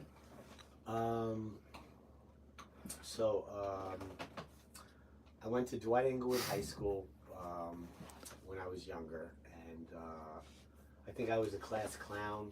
Like at that school, like everyone would take turns reading out of a textbook, and I would just fucking make up everything. Nothing was real, you know. I would just change words and make stuff up, and like I never paid attention. I had fun. I sat with the pretty girls. I think they would say I was like a funny troublemaker. Were you nerdy at all? Because in public school, it's very easy. Private school, it's very easy to be a troublemaker. You just have to be a fun person. Yeah. You know. I've seen some of your old pictures, and you do kind of look like you were like that nerd. You know who you remind me of? Nerd as opposed to troublemaker? Yeah, well, maybe, I mean, I was a nerd and I was a troublemaker too. I feel like you could be both in a way. Just for the sake of being accurate, I was never a nerd. You were never a nerd. But I've had nerd friends that I fucking love. And There's I always nothing wrong will. with being a nerd. Yeah, but I was never a nerd. I was a jock. I was cool. You know who you remind me of a little bit? I got weirder as I got older. The pharmaceutical guy. I feel like you guys have similar personalities. You probably met him in your back in your day. Oh, The one that went to federal prison. Bro, the bro guy. Yeah. Pharma bro. The pharma bro guy. I wanna- Shkreli. Shkreli. I bet he and I could have very interesting. We could all have an interesting conversation. Let's try to get him while you're still here. How long are you in town? Just for the day? Yeah, I mean, we only live in Someone from my community or Ian's community, reach out to Shkreli and tell him I'm ready. We're all set up, and he's ready. If he wants to come over in a couple hours, we'll just do He could do it, right? We Yeah. like Skrelly. No, I would do that 100%. Skrelly's fascinating. He's the one that bought that song, Yeah, Two Live Crew? No. Wu-Tang Clan. Wu-Tang Clan, yeah. So when you were in high school, did you have like a set career path? Did you know what you were gonna do? Did you want to go to college? When I was in high school, so I switched high schools from like the Dwight Englewood School where Mira Sorvino, Mighty Aphrodite was in my class. Brooke Shields was 2 years ahead of me. Like I went where all the famous people went, or the people that were like the head of Johnson & Johnson, or you owned the Bergen Record newspaper. Like this Dwight Englewood School, like an old big money school. It wasn't all Jewish people. It was like 10% Jewish people. Like you gotta like really force your. Many times in America, Jewish people weren't the people running everything. It's called WASPs, White Anglo-Saxon Protestant. So when I was a kid, Jews didn't seem to run the world the way they do now. It was the WASPy shit. So I went to a WASPy school, and then they asked me, thank God, they asked me not to come back. Because I didn't want to go there. I want to go to public school where I thought the girls were hot, and it was fun, and I could have cool friends. Like, it's very nerdy at public school. It's not so cool, you know? And I glued 2 hard-boiled eggs together with super glue during lunch, and they asked me not to come back to the school for that. Whatever, who cares? So I go to Tenafly High School. You could pay like 20 grand a year to go to this Tenafly High School if you weren't in Tenafly. I went there immediately. This girl, Tanya Golden, the captain of the cheerleaders, my girlfriend, and one of my friends, John Paul DiStallo, like builds all the big houses in Alpine, New Jersey. Like I get the coolest friends. I'm having so much fun. I see what I was missing not being in public school. Like so many people in America, their greatest memories are being a kid in public school, like 10th grade, 11th, 12th, right? So I almost missed it being like a little in private school, you know? So I had my best years in public school. I had a fucking blast. And then college I knew was not for learning, but for having fun and partying. That's when I tell Josh all the time. Josh asked me, were you ever an alcoholic? I'm like, yes. He's like, when? I'm like, in college. They turned me into an alcoholic. Like when I joined my fraternity, Zeta Beta Tau, ZBT, they made us do the funnels of Jack Daniels until we threw up. Everyone had to do enough to throw up and then come back online and do it again and throw up again. And then we would be drinking every night, and like the way we would drink beers is the way the kids drink now, just throwing them back in one go. Like not sipping a beer. Like a beer is meant to be raced with somebody, you know, and then at some point you don't even know where you are, right? But I survived. That's why I say, like, if Josh wants to have fun when he's a kid, I'm totally slowing him down. I tell him, don't sip so, you know, I do anything I can to help him. And I'm a good friend to him. But that's the age where haven't people been fuck-ups at that age for historically? I mean, I think, yeah. And he's making hundreds of thousands of dollars a year having fun. But it does seem like... Because of the clips. I've read the comments. He's so safe. But people feel like you're condoning him drinking for views or for money. I'm certainly not acting like his father or like or a person who wants to throw him into a rehab, that's for sure. I'm his friend that loves him, is concerned about him, and wants him to move from what he calls an alcoholic to what he calls a social drinker. So do you think he knows enough about alcoholism to know that he's an alcoholic? And I always point out, I am not a role model. I'm not anyone's fucking example. You know, if you want an example that you can still have fun and be a kid at heart as you get older, perhaps I'm that guy. I've had role models of that myself. But for like who you should emulate in the society that watches television and all this shit, like what do the sheeple want? I don't want someone like me. And for the people that don't know who Josh is, we're talking about Joshua Block, who has 3 million followers on TikTok, and predominantly all of his TikToks are about drinking. Because everyone has to have a shtick, like all comedians have like a routine, right? So Josh is like, he knows people want to see him kick back a drink in each video and keep track of how much he's drinking. He's fucking brilliant in some ways. How many people want to be famous like Josh is and fail? Yeah, I mean, that reminds me of the Jackass days, people doing stunts to get views or make money. I got a fucked up feeling that if the kid plays his cards right, he could last 30 years. I think he's the face of his generation right now. Ask me why. Why? His generation's totally fucked up, and he's fucked up, and they identify with a fucked up person. They need a fucked up face. He's beautifully fucked up. He's not fucked up bad, but he needs to fix things. He's a little fucked up. He's the face of their generation. Every cool college kid knows him well and identifies with him and wants to know what he's doing every day. You know? Right there, yeah. Quick I check. considered myself technical a pause. photographer at times with my escort agencies. and He's stuff, got it so right here. I just want to see if we can get it better somehow. Okay. You know, probably make it worse. What the fuck? And then you'll just lower that part now. Yeah. This? Yeah, you can just bend it down. Oh, you could lower it a little bit more, yeah. That's alright. Yeah, and then move that in towards you. Oh, other way. There you go. And then just straighten the mic. There you go. Oh, other way. You do it. I got you. There we go. So, is he, like, what are conversations like off camera with So him? different than on camera. Yeah, tell us about that. What's that like? Man, I'm pretty sure everyone that is a YouTuber, a streamer, a performer, a comedian, a singer, anyone that entertains, I think when the camera's off or the audience isn't there, is so much more chill and shuts the fuck up and they're quieter. Right? So me and Josh, like say he's sitting where you are and I'm sitting where I am, we're probably saying nothing. I'm probably doing my shit, he's doing his shit. I laugh and like say something to him, he says something to me every couple minutes. Like we could vibe together. We don't need to talk to have fun. You know what I'm saying? We're friends.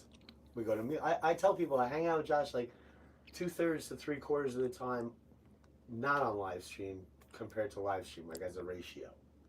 You know? That's some burnout shit when Josh is on. It's so intense, you know. They're coming at us like with machine guns of words, and Josh he knows if he doesn't yell at the screen, it sucks. Like it's all real plus embellishment, that type of thing. You know what I mean? Do you believe me that I didn't remember you were coming? Yeah, I mean, I think you got a lot going on right You now. know, I'm trying to act cool, and I'm like, oh, I forgot about you. No, But no. I was in my underwear and shit, right? Like, Yeah. doesn't matter. I'm like, my bad. I'm streaming 24/7 for days. I'm forgetting everything. I'm overwhelmed. Now, You know? do you feel it? In a good way, by the way. I'm so chill for a guy streaming 24/7. I don't even think I'm manic. No, do you? you're very. You invited us in. Had But us am I moving manic, or around. am I just a manic, like compared to a normal person? My personality's manic. The first time I talked to you, you're very professional, very calm, and we had an intellectual conversation that first time we talked. That's not that. It goes to your point of the person online is not the same person when they're off camera. Am I Like- not intellectual online? No, what I'm saying is I watched a video of you buying some purple wig or something at a stand the Oh, other day yeah. or last night. That's not you, you know. But if one of my No, but friends, a lot of people say I'm the best streamer in the world, and I Mhm. have to represent. Like I have to entertain sometimes. Like of course, most of my time's organic and shit, but I like every now and then I gotta be fucking insanely entertaining. So I thought I saw wigs like yesterday. I'm like, I'll buy them. I'll figure out what to do with them later. And my ex-girlfriend Simone, who's very funny, she's like, put one of those wigs on. You know, I'm talking to her privately without them hearing. I'm like, why? She says, just trust me. Put a wig on. And then I became like, I don't know if it was Blueberry Parfait, or I became something else. Like there were a couple characters last night. I mean, you're entertaining now. Look at you're wearing no shirt and a pimp hat essentially. Being fair, didn't you request no shirt? I Like, you did, had yes. options. Thank No, you. but do you find it ironic at all that people are saying you're pimping Josh out for views? I mean, I get the humor of it. Like Howard Stern is the king of all media, so they called me the king of all pimps. Was I a pimp? No, pimps force people to do things. I own the best escort agency in the world. It's similar to an executive at a corporation or a madam. So I believe I was more similar to a madam. Most men can't run a great escort agency. It's usually women. But I was the man who was like 100x better than any woman had ever been. You know? And so I was the best madam that ever lived. And that's all. But I also have a wicked sense of humor. And if you want to call me the king of all pimps, bring it on. I love it. You know, Howard Stern was one of the most respected people in the world at the time as the king of all media.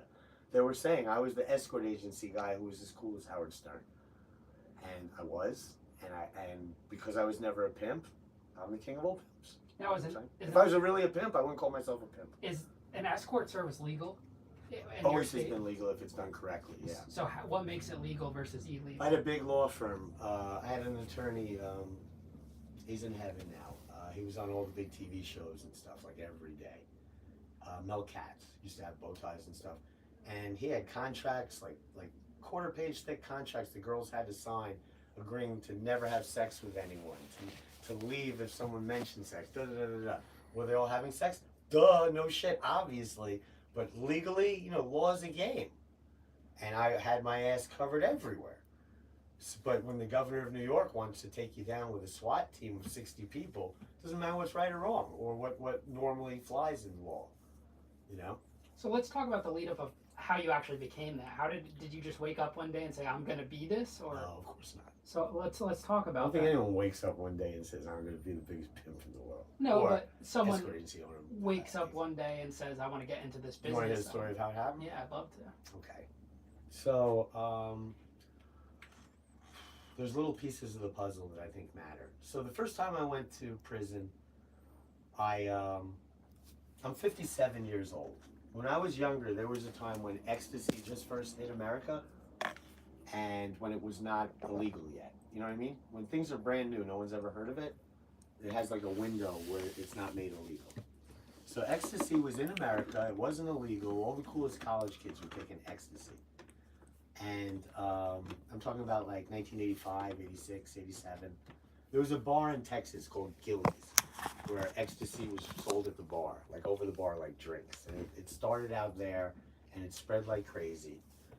And then like everything in life, they start mixing it or diluting it and this and that. So I can't remember if I wanted to have like really pure ecstasy for myself because I was super into it. Like I would do ecstasy every night, give it to people, have fun, just party. I was in my 20s. And so I couldn't find really good ecstasy for a while. So I heard from everyone that it was manufactured at the time in Amsterdam.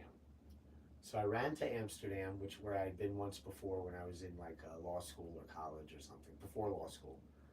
And I asked everybody, do you know who makes the ecstasy? Do you know who makes that? And finally I found someone that knew the guy that made the ecstasy. And I got it so cheaply that I bought more than I really wanted. Or I was trying to make money. You know when you can't remember because so many years ago? So either I was trying to make millions of dollars or I just wanted a lot for myself. I think it was both. So I found the guy and I ended up buying like 5,000 pills for like $3 grand or something like that of like unbelievably pure, strong ecstasy. And a year earlier, some fucking young Israeli guy named Yoshi said to me, Jason, you're usually so rich, you're usually so fun, you're down and out. Can I pay for you to come with me on a trip around the world? I'll pay for everything. Best restaurants, hotels, airfare. I'm like, cool. Because I used to be that kind of guy that someone could say that to me. So I'm like, cool, I'll come. So I'm with him and his brother on a trip around the world. The best hotel, like, they're like 21, I'm like 26, you know? So he takes me on his trip around the world. And then we're in like Switzerland or something, or Brussels, I don't know where we were. And he goes, all right, Jason, you're probably wondering why I wanted to pay for you to go around the world. I'm like, yeah, I was wondering, tell me. Because I had an idea of what he might be up to. I just tell him to fuck himself, you know? So he goes, all right, me and my brother are like the biggest Israeli ecstasy dealers in America right now. And we need help getting it back. He goes, I'm not going to ask you to bring it back. But what I'm going to ask you to do is let me take a couple bags of it and duct tape it to your belly and your legs. And just see how it feels, that it's not that big a deal, and then we'll take it off of you. If you let us just show you what it feels like to have all these pills on you, the whole trip's paid for, we love you, we'll take you on another trip one day. I'm like, you understand, I'm not an idiot, I'll do that. I'm not gonna fucking carry shit. They go, we just want you to see how it feels. So let them do it to me, they take it off me, I go, all right, fuck yourself, you know? And he says, fine, and he's honorable. But I was a little down and out at the time. Like I had like a $3,000 rent on Bleecker Street and I wasn't really making money and I was depressed. You know, people go up and down in life. And he said to me, you know, I'm putting it on, take it off. He goes, all right, so here's the offer. You take 5,000 or 10,000 pills, we tape it to your legs and belly, and we'll give you 10,000 cash after we arrive at Newark Airport. You know? And I'm like, oh, thank you so much. No, fuck you. Right? So then, I don't know, a couple days goes on, they're all depressed, they know I'm not gonna do it. And then I'm like, you know what, I said to the kid, I go, dude, you know you want me to carry that shit. You don't even need me to carry it, you guys can carry more. I go, I got an idea. You guys give me like 20 or 30,000 cash and you don't carry anything, I'll carry it all. I'm like, if someone's gonna take the risk, let them take all the risk. And they're like, you're sick in the head, you're crazy. I'm like, listen, you guys, you're younger than me and you're fucking idiots. I don't even trust you. I think one of you guys is gonna get nervous and I'm gonna get in trouble. I go, I do it all. You're not on my flight. You don't even know what flight I'm on. I'll take it home with me, and then you know, give me the $30,000 and I'll give you this ecstasy. So I did it, worked out beautifully, no problem. They came a few days later because they lived in Canada or something. No, they were being sneaky. They flew to Canada and America. I flew direct. Worked out fine. They come to my home and I gave them like all the pills except for like 3,000 pills. They're like, where's the rest of the pills? I'm like, I'm taking more for what I did. And they're like, okay. So I got like 3,000 ecstasy pills, $30,000. And of course I'm a loser and an idiot, but it wasn't even illegal yet. It was just like, it wasn't determined if it's legal or not. So I did it with them, I made all that money, and that gave me the balls to do it on my own like a year or two later, and I got caught on a random search. So tell us about the time in the end. Oh, so I went, then I go back to the other story. So I'm in Amsterdam, I find the guy through cab drivers. He gives me the most amazing ecstasy in the world. He even tells me that they can print whatever I want on it, you know, happy face or this or that. I'm like, I don't care. So I went back with that. I dressed beautifully, like whatever those suits are that Donald Trump used to like. I can't remember the name of it, but like a $5,000 suit and like the best tie and this and that. I was dressed to kill, and they pull me aside and they do a random search on me, and they caught me with, you know, shit duct taped to my belly. And they were the nicest guys. I'm in customs, and they said to me, they're like, dude, we don't want to catch anyone for bullshit like this. We don't like to do paperwork. They go, we thought you were the last guy who would carry something. You look smart. They're like, now it's all on camera. You're fucked. You can't do anything, you know? So then I started my prison experience, and with my first time in prison, it was mostly, the only cool people in jail are black. Like, very few cool white people in prison. So most of my friends in prison were black. So some of these guys are like, you know, the best thing to do in prison to feel like you're not in prison or make time fly is read a good book. Someone gives me Pimp by Iceberg Slim. And then I had to read like his next book. Like I read all these Pimp books and I'm like, oh my God, when I get out, I'm doing this. But then I forgot about it. But it was in the air, you know? How old were you in this first prison sentence? Probably 30, 28. And like that. what year is this? 2001, 2002. So now this is Maybe the ecstasy in that drug era. That's right around like Wolf of Wall Street type era. Yeah, yeah. So that there was that whole scene in New York City and everything. Were you a part of that at all? Well, I had a phone sex company in Florida. When he had, what's the name of his firm? What was the name of it? Do you remember? Stratton Oakmont. Stratton Oakmont. Yeah. When he had Stratton Oakmont, I had M2 Communications. I was grossing $20 million a year of phone sex and pocketing like $4 or $5 million a year for almost a decade. And he was the only motherfucker making like 10 times, not 10, but like double or triple as much money as me.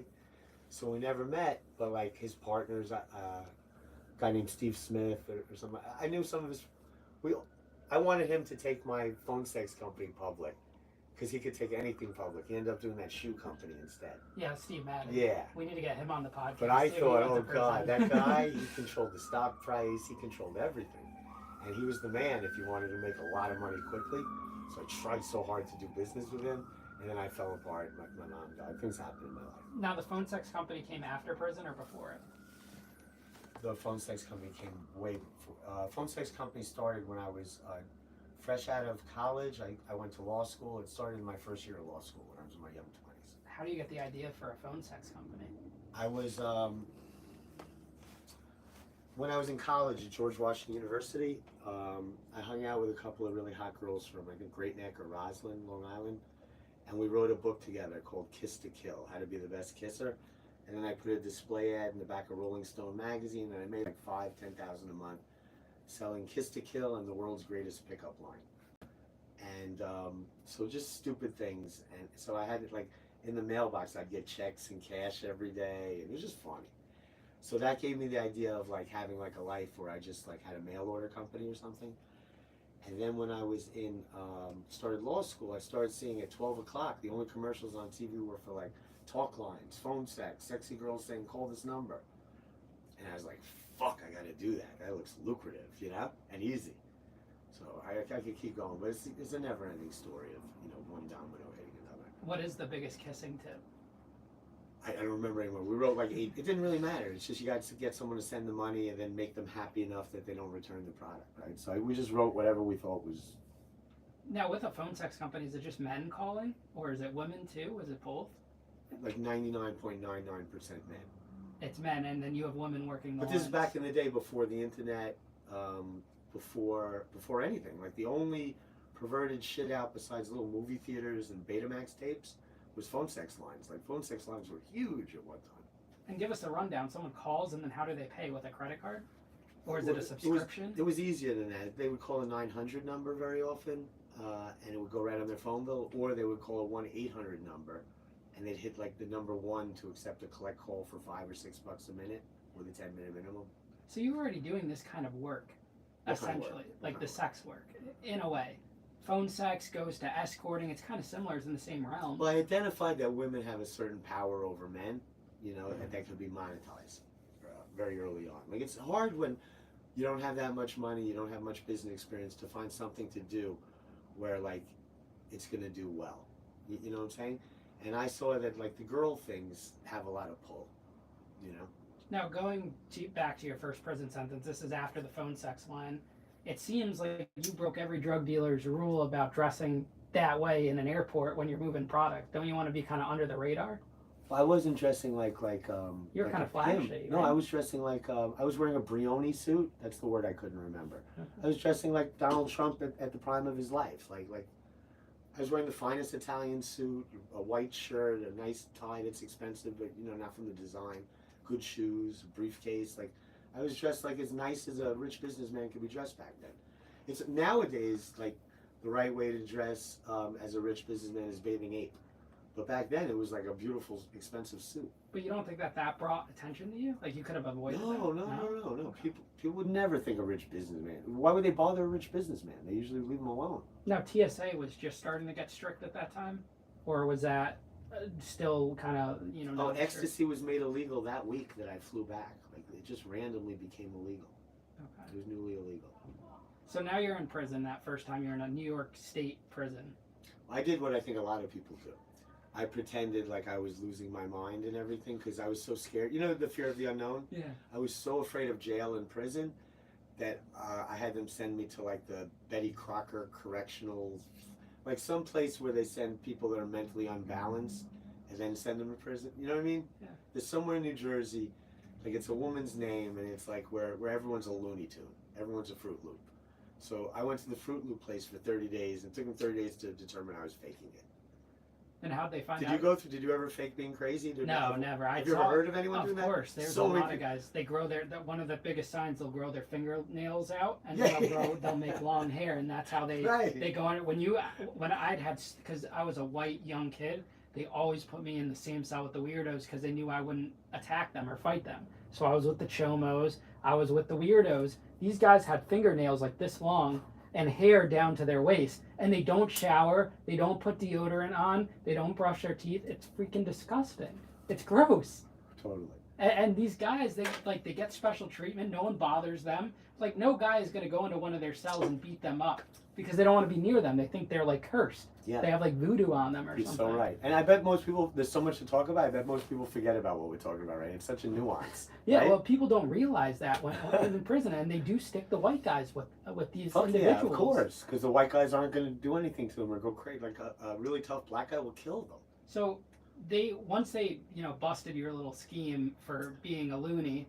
I was like turning in circles for hours, wearing a towel over my head. Like I'm getting ideas from the other people faking it, you know? One guy that got through as a full loony took a toothpick and stuck it all the way in his dick. And, he's like, this is all you have to do, Jason. Do this every day. And keep going to medical and telling him it hurts. And of course, I would never do that. But he got right through it. They said he's whacked. So where did they put you after they figured out? Have you heard of that one? Putting No. a toothpick in your All dick? I've heard is the dominoes. What's The that one? Spanish guys put the dominoes in their penis to stimulate it. A whole domino in the No, head? they like break it up, shave it down into little tiny balls. Really? Yeah. And they shove it through their penis hole? Yeah, and they leave Oh! No! Really? Dude, it Doesn't is that hurt to the even think about that? grossest thing I've ever seen. It's the grossest thing. Oh my god. It's the grossest thing.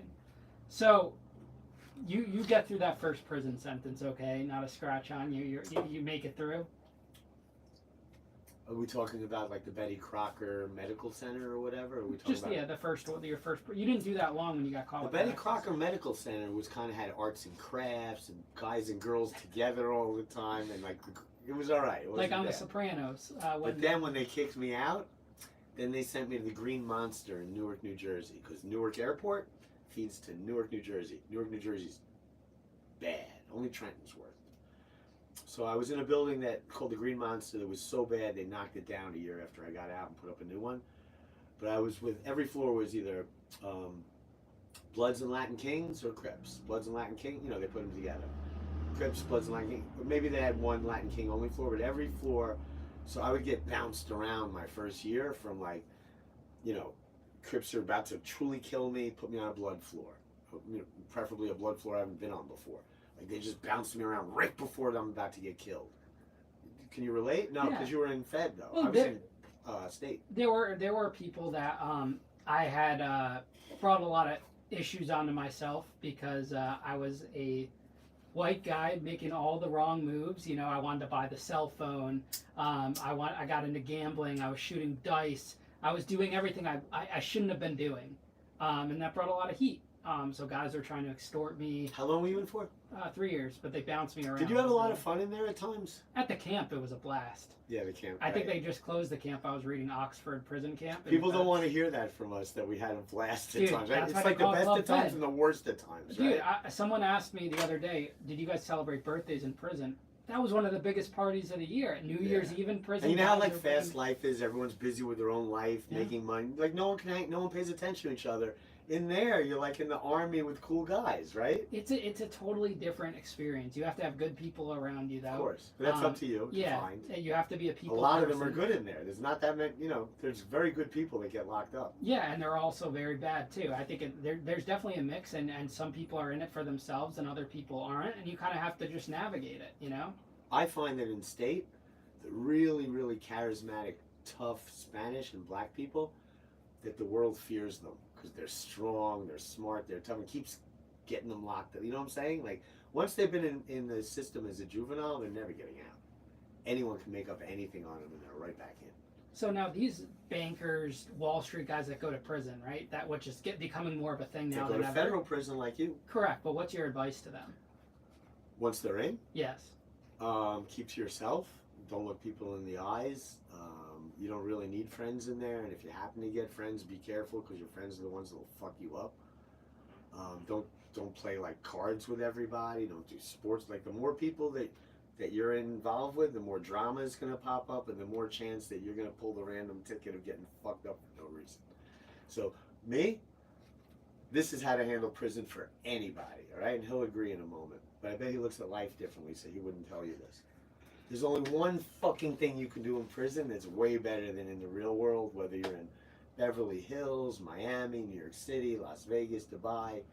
The ultimate thing that you can do in prison that you can't do anywhere else is you can read a book and you have nothing to do, nowhere to be, no one bothering you, and you could just escape into that book and your phone's not going to ring, no one's going to ask you a question, you don't have any responsibilities. You can read book after the best books in the world.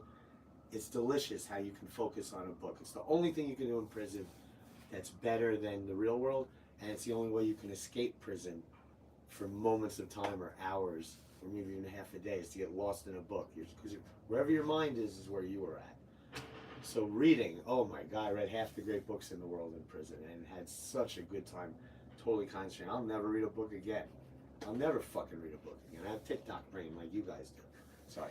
So you get out that first time, and that's when you transition into your new business. Did you read any books in prison or not even? I read a book a day when I was in solitary. So tell them I'm right. You are right, 100%. I gave that whole speech and you don't back me up. I was letting you have your moment. I'm done. Go, now you say what No, you feel the about it. books definitely help get you through. I mean, I read a ton of, James Patterson, Yeah. the Harry Potter books, because you need You something. read all the Harry Potter books? Yeah, you need something Do to I tell stimulate everyone? your imagination. My favorite book is The Count of Monte Cristo I love that movie. by I saw Alexander the movie. Dumas. Yeah. Right? About that guy that locked up, he escapes. Yeah, and gets- yeah. But I like one book better. The book I like more than anything in the world is the 7 books of Harry Potter push them together, make them into one book. That's the best book ever written. It's unbelievable. 5,000 pages. You know what's interesting is that no matter what prison you're at, the guys read the same books. Like Count of Monte Cristo is a huge prison book. Did you read Behold a Pale White Horse? No. Have you heard of it? No. A lot of prisons have that book you're not allowed to have, you know? I read all of Jordan Belfort's books in there too. They're good, aren't they? They are very good. I'm working on a book right now too. And do you remember Chester Ming, Victor Wang from the book in the movie? Victor Wang, yes. He was upstate with me in the bed a couple down from me for a year. He was the best prison friend ever. We felt like we were fucking like hanging out in New York together. Are you still in touch with him? No, because he got involved with, who's that guy the CIA killed? He had the protection of antivirus software. Remember that guy? He said the CIA is going to kill me, then they killed him. No, I don't know. Is this a conspiracy? It's not Norton antivirus. It's that other thing. To protect your system, it's his name. Okay. So Victor Wang became best friends with this guy, and then the CIA killed him. And then I haven't seen Victor Wang since then. I don't know. So you get out that first time. How long does it take you to get into that pimp business or escort business? We'll call it. Okay, so I get out, and I was a little fucked. I didn't have any money for a while, which is pretty rare for me in my life. And I look on, my stepdad told me, either he gave me like a physical classifieds of a newspaper, I think it might have been that long ago, or I went to Craigslist, but I think it was physical classifieds. And I answered an ad for a company called Legal Match in New York City. Legal Match had an office in like Midtown, and they would sell legal services to attorneys for a certain amount of money, and you get a commission. So make a long story short, I worked at this Legal Match company for a couple months, and it took me about a month or two to get the hang of it. But when I got the hang of it, they had 60 or 70 salesmen throughout America. They were selling $1 million a month of this Legal Match shit, which was worthless to lawyers. But I sold like 1.2 million by myself with a team of hot girls, like cold callers, and I was the hammer. Like, so I made a lot of money at this Legal Match company. My friend Bruce Glasser was like a really rich drug dealer at Carmen Center. He owned like a big clothing company, lived in Alpine, New Jersey, and he sold pot by the like garbage bag full or duffel bag back when it was illegal and it was expensive. So he wanted to put up a couple $100,000 and me build a phone sex company again. But he visits me for lunch one day. My company, Legal Match, moved from Midtown to like the coolest office in Manhattan at the time, which was the Chelsea Marketplace. You heard of the Chelsea Marketplace? Of course. So in the Chelsea Marketplace, they took a half a floor with high ceilings, and they gave like half of the square footage to me. I hired the prettiest girls I could to just cold call lawyers, and once they got them on the phone, hand me the phone, you know. And I'm making all this money. I have my friend Bruce Glasser, like a handsome 6'8" lunatic businessman drug dealer, like 40 years old time, come visit me. And he meets all the girls, and he pulls me aside. He goes, "Jason, you have an escort agency here." I'm like, "Why would you say that?" He goes, "Listen, these girls would be the best escort agency in New York. We got to do an escort agency." I'm like, "What the fuck's wrong with you?" So we go to lunch, and he says, "We're not doing the phone sex thing. We're going to do an escort agency." I'm like, "Why?" And I go, "Those girls will never do escorting. There's nothing to do with escorting. They're cold callers." He goes, "No, you don't understand my point." He's like, "If you could hire girls like that to do cold calling, you could hire them to be escorts too." I'm like, "I don't think so." And he's like, "Listen, you're making $10,000 a week where you are. Stay there, and we'll build an escort agency together." He goes, "I have the best connections." He goes, "I've spent $3 to $4 million in the last 2 years on high-end escorts." He goes, "I know that business better than anyone. I've spent more money than anyone." And you know what? Without paying attention, that sounds reasonable, right? You know what I mean? Like, if someone spends so much money, they should know more about it than anyone else. But in reality, he doesn't know shit. He's just what we call a simp today, right? So he grabs a beautiful townhouse on 54th and 6th, right across from the Museum of Modern Art, MoMA. We got a whole floor in this townhouse. His friend had like a fake pink sheet public company on the first floor that was just taking in millions of dollars a month, and he just had to spend it on lifestyle before it got taken away. So this guy controlled the building. David Blaine, the magician, just moved out of office space. We moved in. There were a couple of chests with his name on it, like weird props and shit. So we moved into this gorgeous office, and I start New York Confidential, an escort agency. And we start interviewing girls and stuff, and we can't figure out how to get a client. But Bruce, who told me he knew the business better than anyone, he's like, Jason, we're going to lose these girls if we don't make them money. He goes, so I'm going to fuck them all, and I'll pay them what we would pay if we had a client. So he starts banging like 3 to 7 girls a day and paying them like, what, 400, 500, 600 an hour. And, you know, they were never even escorts before. They're just fucking the boss and whatever. So for like a month, he just fucked everyone and paid them. And it took me about a month to figure out how to actually get appointments and everything. So I figured the business out. We're 50-50. Then I quit Legal Match. And I was in this escort agency business with my partner, Bruce. And that's how it started. Now, are there different tiers to the escort services? Like, I know something very popular in Wolf of Wall Street is they classified each one, you know. What did they call them? Do you remember? They're pretty funny. You had different names. I forgot them off the top of my head. But was it like that in Blue chips? Blue chips, yes. You That's had the the blue best, chips. right? I think you had like silver ones. There was different, and then you had the penny ones, or something like that. So what were your classifications, and what are the So prices? right off the rip, I always wanted to be the most expensive. So I think we started out charging like $800 an hour back in maybe 2000, 2003, something like that. Now, are people using the internet to do this, or are they calling? How does it get set up? There was one website that was for like the richest people in the world to use. I won't say what it is because I don't want to like give them business or publicity, but there's one website still exists that's like the best of the best of the best for like any girl that has their shit together if they want to make like high amounts of money. That it was the only place to go.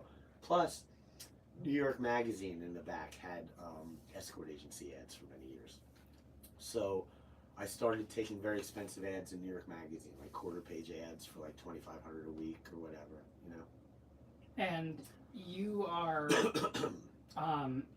is there like, are people able to pick out which girl they want, ethnicity, race, age, everything, height, or is it not that extreme? Well, like on the online listing website, I would have to pay like say like $3,000, $4,000, $5,000 a month to advertise each girl with a bunch of pictures, a whole write-up about them, and then to put them in like, say they're blonde, to put them in blondes, or if they're college age, college, or if they're whatever, you know what I'm saying? Like all the categories that sex, I can't remember what they are even, but there's like 14 categories you could pay to be in or not be in. Like everyone's trying to make money. So for $800 an hour, how much goes to the girl? Well, it would be $800 an hour with a 2-hour minimum, so that's $1,600. So the girl would get half. And would there be tips? Like they'd get to keep the tips? Yeah, and then they keep the tips. Now, what about security? Because these are high-profile people, do you have security, or it's not You needed? need a lot of security the closer you go to $0 in price. Like if a girl charges $75, she probably needs 2 big animals to protect her. Like the more expensive the price is, as long as it's backed up by a little bit of reality, the more afraid the customer is of it going sideways from the girl. Like the really rich people, which you know from the addresses, etc., they're not fucking with the girl. They just don't want to get set up, fucked with, misunderstood. You know what I'm saying? They just want to get in, get out, and it never happened. Like probably nobody listening to me right now has done more high-end escort agency appointments than me. And not one went sideways ever. Now, doesn't that make you a target dealing with high-profile people that are using Now your or then? service? Back then. No, it was before. Well, I was using the internet, but the internet didn't develop into its current format. No, it was awesome. I mean, it was. I just had to be acknowledged as the best in New York. It took like a month or 2. Now, do you think you could run that same operation today, Nope. given social media and the? Nope. And why do you think that? Because everyone's under a microscope when they put themselves out there, especially a live streamer with no editing and everything. If you do anything truly wrong, you're dead. You're fucking dead. Now, some of your clients, one of them is the most notable, was the former governor of New York. Was he the active governor at the time when you were doing that? He was the district attorney. So this all came out later on when he became the governor? Everything takes time to progress and happen. When I started telling on him, he was the district attorney. When they did something about it, he was the governor. So the district attorney of New York City is using your escort service. What's going on in your mind? Surprise, surprise. Everyone watching knows that politicians and all of these powerful people have such turn-off personalities. Usually, the only way they're getting laid is with an escort service. And he was married. Not everyone. Like the people on Wall Street, they're very rich and cool, and they're just too busy. You know, there are cool like multimillionaire like people at BlackRock, State Street, so on and so forth that are cool. That always those were the biggest clients, were the people in finance. Was he married at the time? Yeah, of course. So in your mind as a businessman, are you thinking, I'm going to use this if I ever get into trouble? He sent people to kill me. I like to talk about him as little as possible. Okay. So at Spitzer. the peak of it, Yeah. how much are you making from this escort business?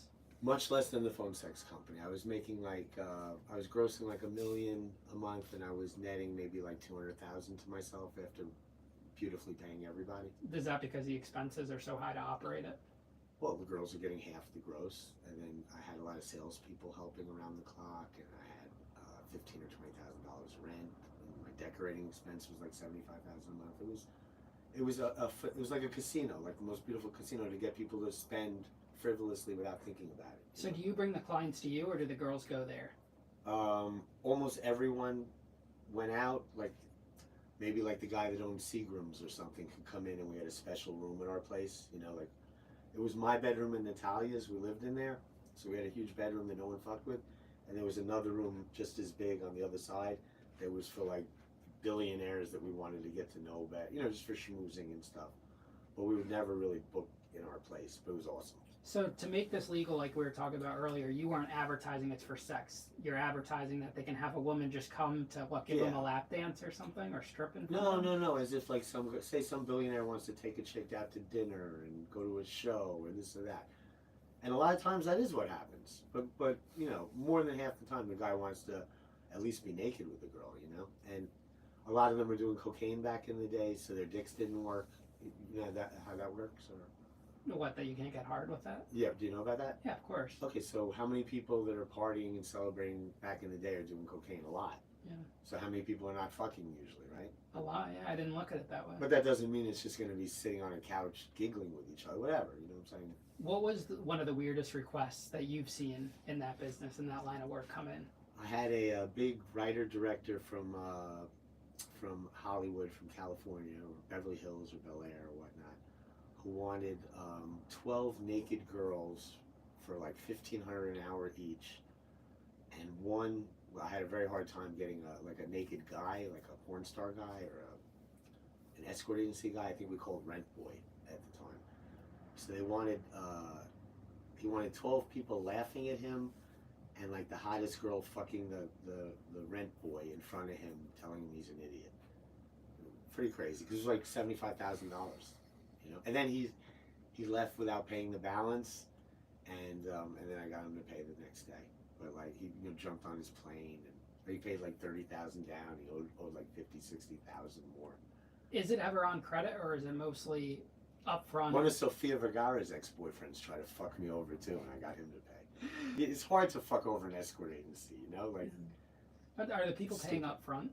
what's that? The clients, do they pay up front? They start demanding that you trust them at some point after they've spent a lot of money, like hundreds of thousands of dollars, and you do, you know? And you get burned quite often? Well, or what if they pay for 2 hours and then the girl doesn't come back until the next day? Okay. You know, they pay for the beginning, but then they're not paying the additional necessary, or I don't have a signature back, whatever. Now, because of the price range, did you avoid like the kind of bottom feeders that would maybe kill these women or do crazy things that like is heard about that has happened? They don't focus on the big money girls for some reason. It's not as my real life experience, you know. They go after like, because maybe to some people like $600 an hour would be big money. In today's world, like the lowest I would probably charge would be like $3,000, $4,000 an hour. Now, that felony from the first arrest you had, did that affect your business operations at all? I think I was on parole when I was running New York Confidential at the beginning, but then I was a good boy, not doing anything wrong, so I got off parole. Good job. Oh, and I introduced the parole lady to all my escorts and stuff. She thought it was legal, so did I. Like, I ran an escort agency in Hoboken on parole. So did you genuinely think your business was legit? Yeah. Or did you know deep down that this is just Well, a I'm an front? attorney by education, though. I understand how to explain the business that it's legal. Okay. Is it a gray area? Fuck yeah. you know. And you're paying taxes on this, sales tax, anything like that. You're doing it's all 100% legitimate. You don't need to launder money or anything. I was the most important person in my bank where I had the merchant account for a long time. Yeah. But a lot of this is a cash business too, so I'm sure you're able to vary the money Much more credit card than cash back then. back then. Okay, interesting. You would think it would be mostly cash. Who the fuck carries $3,000, $4,000, $7,000, $12,000 in cash? Guys Who that wants don't- to work with that? Guys that don't want their wife to find out. No, really rich people do not carry that much cash. No one carries that much cash. It's a pain in the ass. Sometimes they do if you request it, but it's a super pain in the ass carrying cash like that. Or say they have $5,000 for the appointment and then they want the girl for twice as long more. Where's the next $10,000 coming from? It's 80% credit card back in the day. 90% mostly credit card. So how long did you operate this for? And I used to bang them for like 5% credit card charge, you know? Yeah. So I would make money on the credit card charge. Yeah. That's I guess on Amex too. That's when they were back then. They would charge you even more if you had Amex, right? Yeah. Fuck this hat. So, how long did you run this for at the peak? Off and on for a decade. You ran this for 10 years. Yeah. How did you get taken down? Spitzer. He's the one that brought you down. Yeah, he knew he was going to be governor, then go for president, and he took down the 5 biggest, most expensive escort agencies in New York. I was number 1. That he didn't care that he's seeing escorts at the different places. Like the escort agency owners knew about him. So he, you know, don't throw bricks when you live in a glass house, right? And he wasn't worried that you were gonna. You saw that face he made, that famous face years ago of grief when he got caught, or you don't know it? No.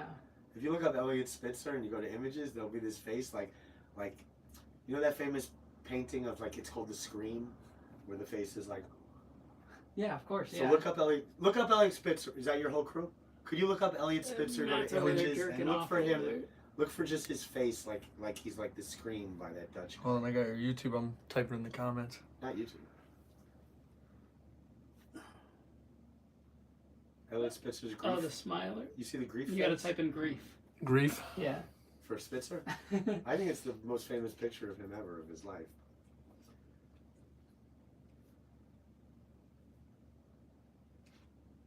Frankie's right by my feet. He got tired out from chewing all the cords. Right? He tries to like be the main This? character. One of these.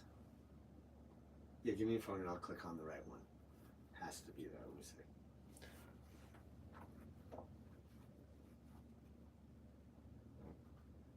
I mean, oh, here it is. Here's the most famous picture of Spitzer of his life. This defines this man. You're not gonna be able to turn it sideways. Okay, here. Here, show that to your camera. And show it to mine too.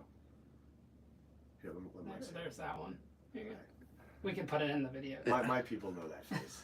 So, he brings you. Did you know that you were getting thrown under the bus? I got a phone call saying, Jason, don't go to your business. You just got raided. Because we had like 50 cameras everywhere. So, no, I didn't get any advance warning. Like, I had people at City Hall, I had cop connections, but when the governor or the DA was going to take you out, he's above that shit. Like, I had everything in place to be bulletproof, but too powerful of a man serendipitously in reverse fuck with me. Did you know it was him when it was happening, the raid? I found out like about a week into it that he was like the shot caller. You know what I mean? Because how do you know who's really the ones whose idea it was until it comes out in the wash? You know? Was it something he campaigned on? Like, I'm gonna bring down the escort agencies, or was there? What was his motivation? Yeah, he was the guy cleaning up Wall Street, cleaning up the escort. He was cleaning up the streets. He was like a cowboy. He was taking over. Anything he saw that was against his morals, he's cleaning. But he's a hypocrite. He's using all the top escort agencies and he's cleaning them up. What the fuck? Yeah, it's very hypocritical.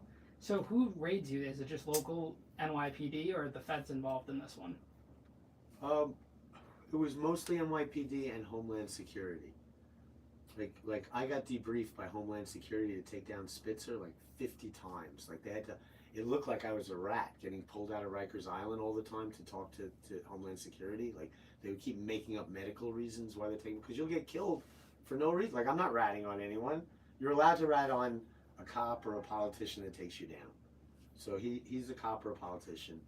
I was allowed to tell anything I could to hurt Spitzer. He hurt me very badly for no reason. I'm a nice person. They say that escort agencies are one of the few victimless crimes. Who's getting hurt? Of age girls that want to work for your place, they'll work wherever they want. Well, there are cases where there's women being held against their will to do those agencies. Right, the most famous big escort agency in New York has nothing to do with that. I never got accused or anything. They were all over me. Everyone's of age, everyone's fine, everyone's there of their own accord. You know, no one ever accused me of shit in my whole life. How long did it take them to charge you after they raided you? Well, I was hiding at the FWRD Hotel in a really nice hotel room for a couple weeks, banging my best girls, doing boatloads of ketamine, cocaine. Like, I knew I'm going down. I knew I'm not going to have fun for years. I thought it would be more years than it was. I thought, oh God, this is the last time in my life to have fun, so I just partied my ass off. And then they finally got you at the hotel? Then I'm down in the lobby one day, and all of a sudden I start floating 2 feet off the air, and I look to the right, look to the left. 2 big Irish guys are lifting me by the arms. And these are NYPD. And that was the last of my freedom. I never touched the ground again, yeah. So they didn't give you bond or anything? They give me like $1 million bond, and they lower it to $500,000 with all these contingencies I can't make. And you were like, fuck it, I'm not doing Yeah, it. I was done. I was toast. So now you're in Rikers Island. I'm in my living room. Well, not right this second, but back then you were at Rikers Island being Because held. you were taking me back to regular. I'm like, I'm in my living room. Yeah, you were at Stop Rikers scaring Island. So me. this is when 2012-ish, right? 2013. Mm-hmm. Headlines: New York Post is covering you. Everyone's calling you. Everyone. Yeah, Because they- like the fact that I'm Jewish and they're treating me like I'm a pimp, it's too juicy. Were you eating that up while you were in I prison? probably was, because it was like a protective shield from all the prisoners and shit. So they The didn't. more famous I was in there, the more they want my autograph and to be my friend and say they know me. Because they'll kill like a regular white person in there, they'll fuck you up. And they didn't care that you had a crime that involved women, even though it They wasn't. didn't look at legal. it like that. They looked at it as this guy's the pimp. Okay. You know what I mean? And it's not a sex crime. Like if a guy is with a 14-year-old girl, that's a sex crime.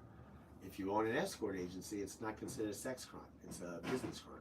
So, how does a pimp fare in prison? If they idolized a pimp, then? Well, if you're the biggest in the world, which is what the world was saying, the king of all pimps, then everyone looks up. You know, it's mostly black and Spanish people in there. It's like 0.00001 white people, and then more zeros Jewish people, and then more zeros lawyer. Like it's 80% black, 20% Spanish, or something like that. So they thought it was cool what you were doing, essentially. Well, they all said to me, "You didn't hurt nobody, bro. You have a victimless crime. You shouldn't be here." So did you have to pay anyone to be better off in prison? Did you have to take any certain measures because you are now a high-profile case? I bench pressed 350 pounds when I was in prison like 12, 15 years ago. I paid the coolest, strongest. His name was Guap. I paid this like 28-year-old black guy who could bench press 550 and was built like I've never seen. I paid him $1,000 a month to be my workout. What's it called when people pay someone to get them in shape? Like a workout partner. In the feds, we called it like a workout buddy. So I got the ultimate bodyguard for a year or two, and I got the best guy to lift with. $1,000 a month. It was fine. You know, I had a girlfriend who was an escort, and we were making like $20,000 a month as partners. Me telling her what to do on the phone.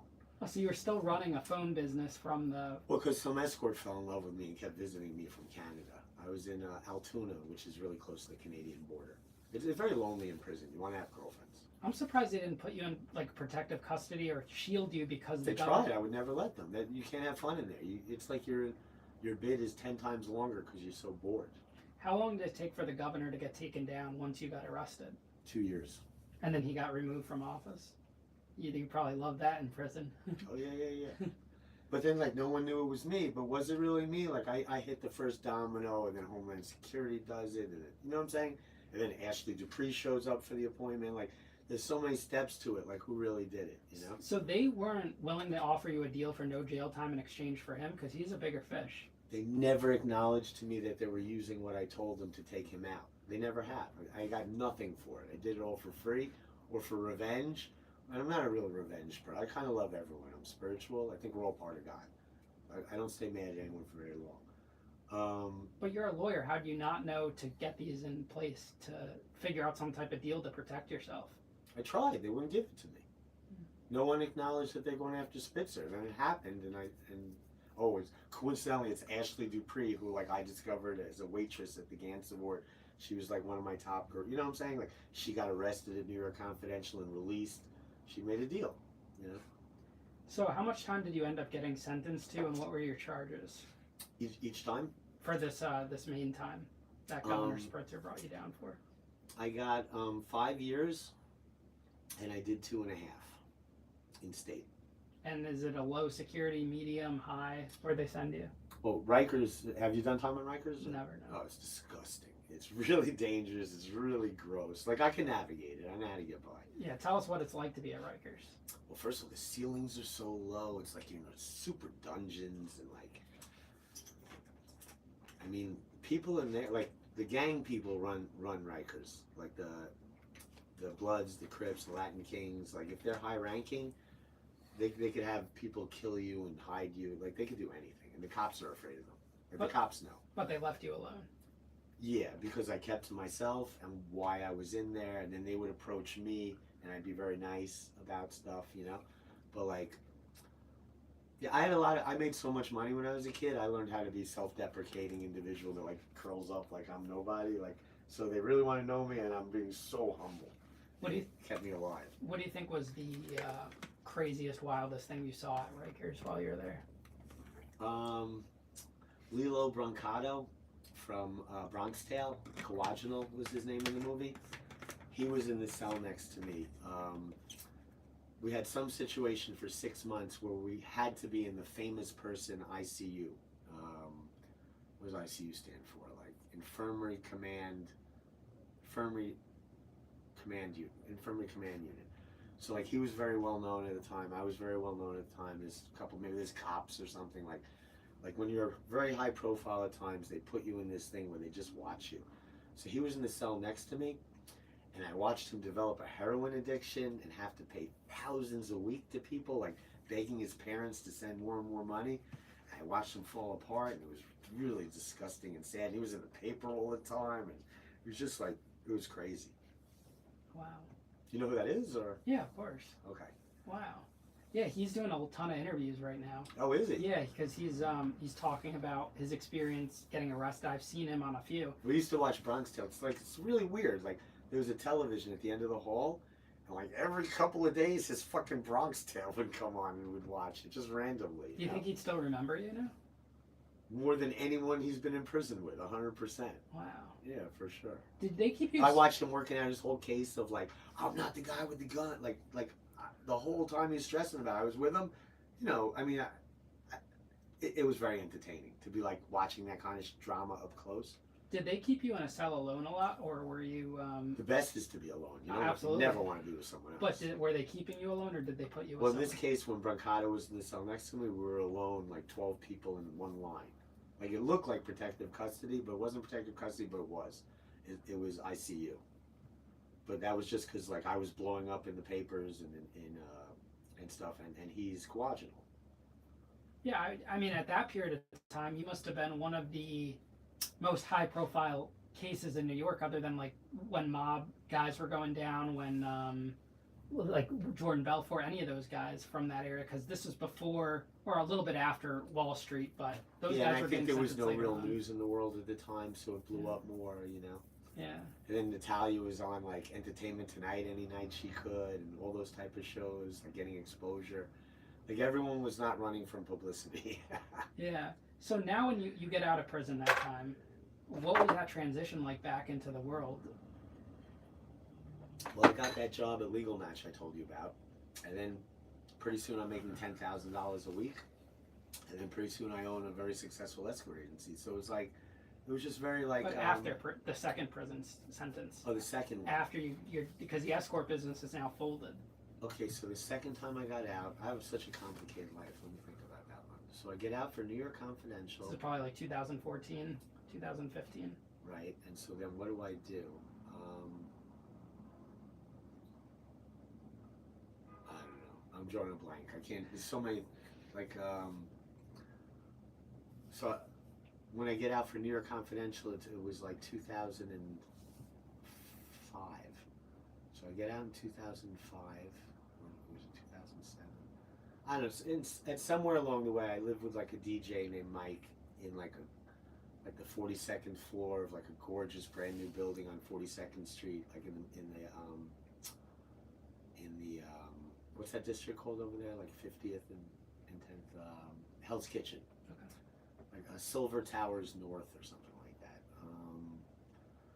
And then someone invested, like an auctioneer became my partner, and we took like a $35,000 a month fourplex apartment in at 17th and First, and we opened DNA Diamonds, and that was then I got on the Howard Stern show, and I was trying to be like matchmaker, like big money matchmaker, not like sex, like for people to get married. I did so much shit.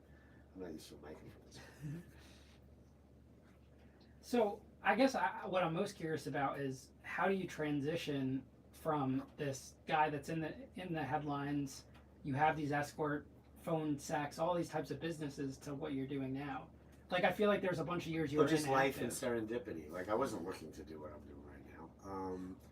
I was just chilling. I was like living life on a budget, so that I could not work really and just like kind of coast by. And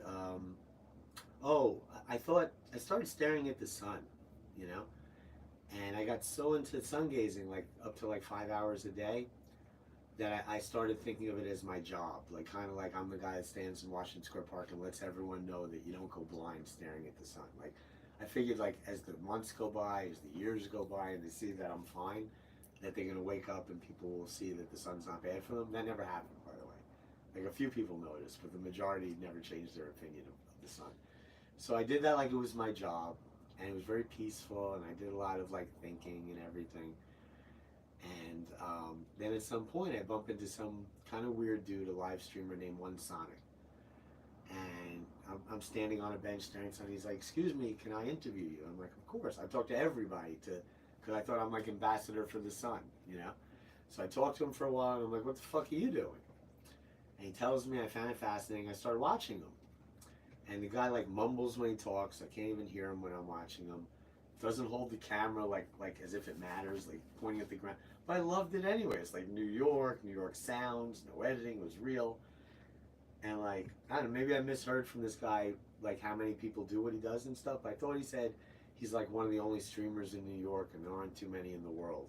And I'm like, oh God, I could do what this guy's doing so much better. I'll be the best that ever did this shit.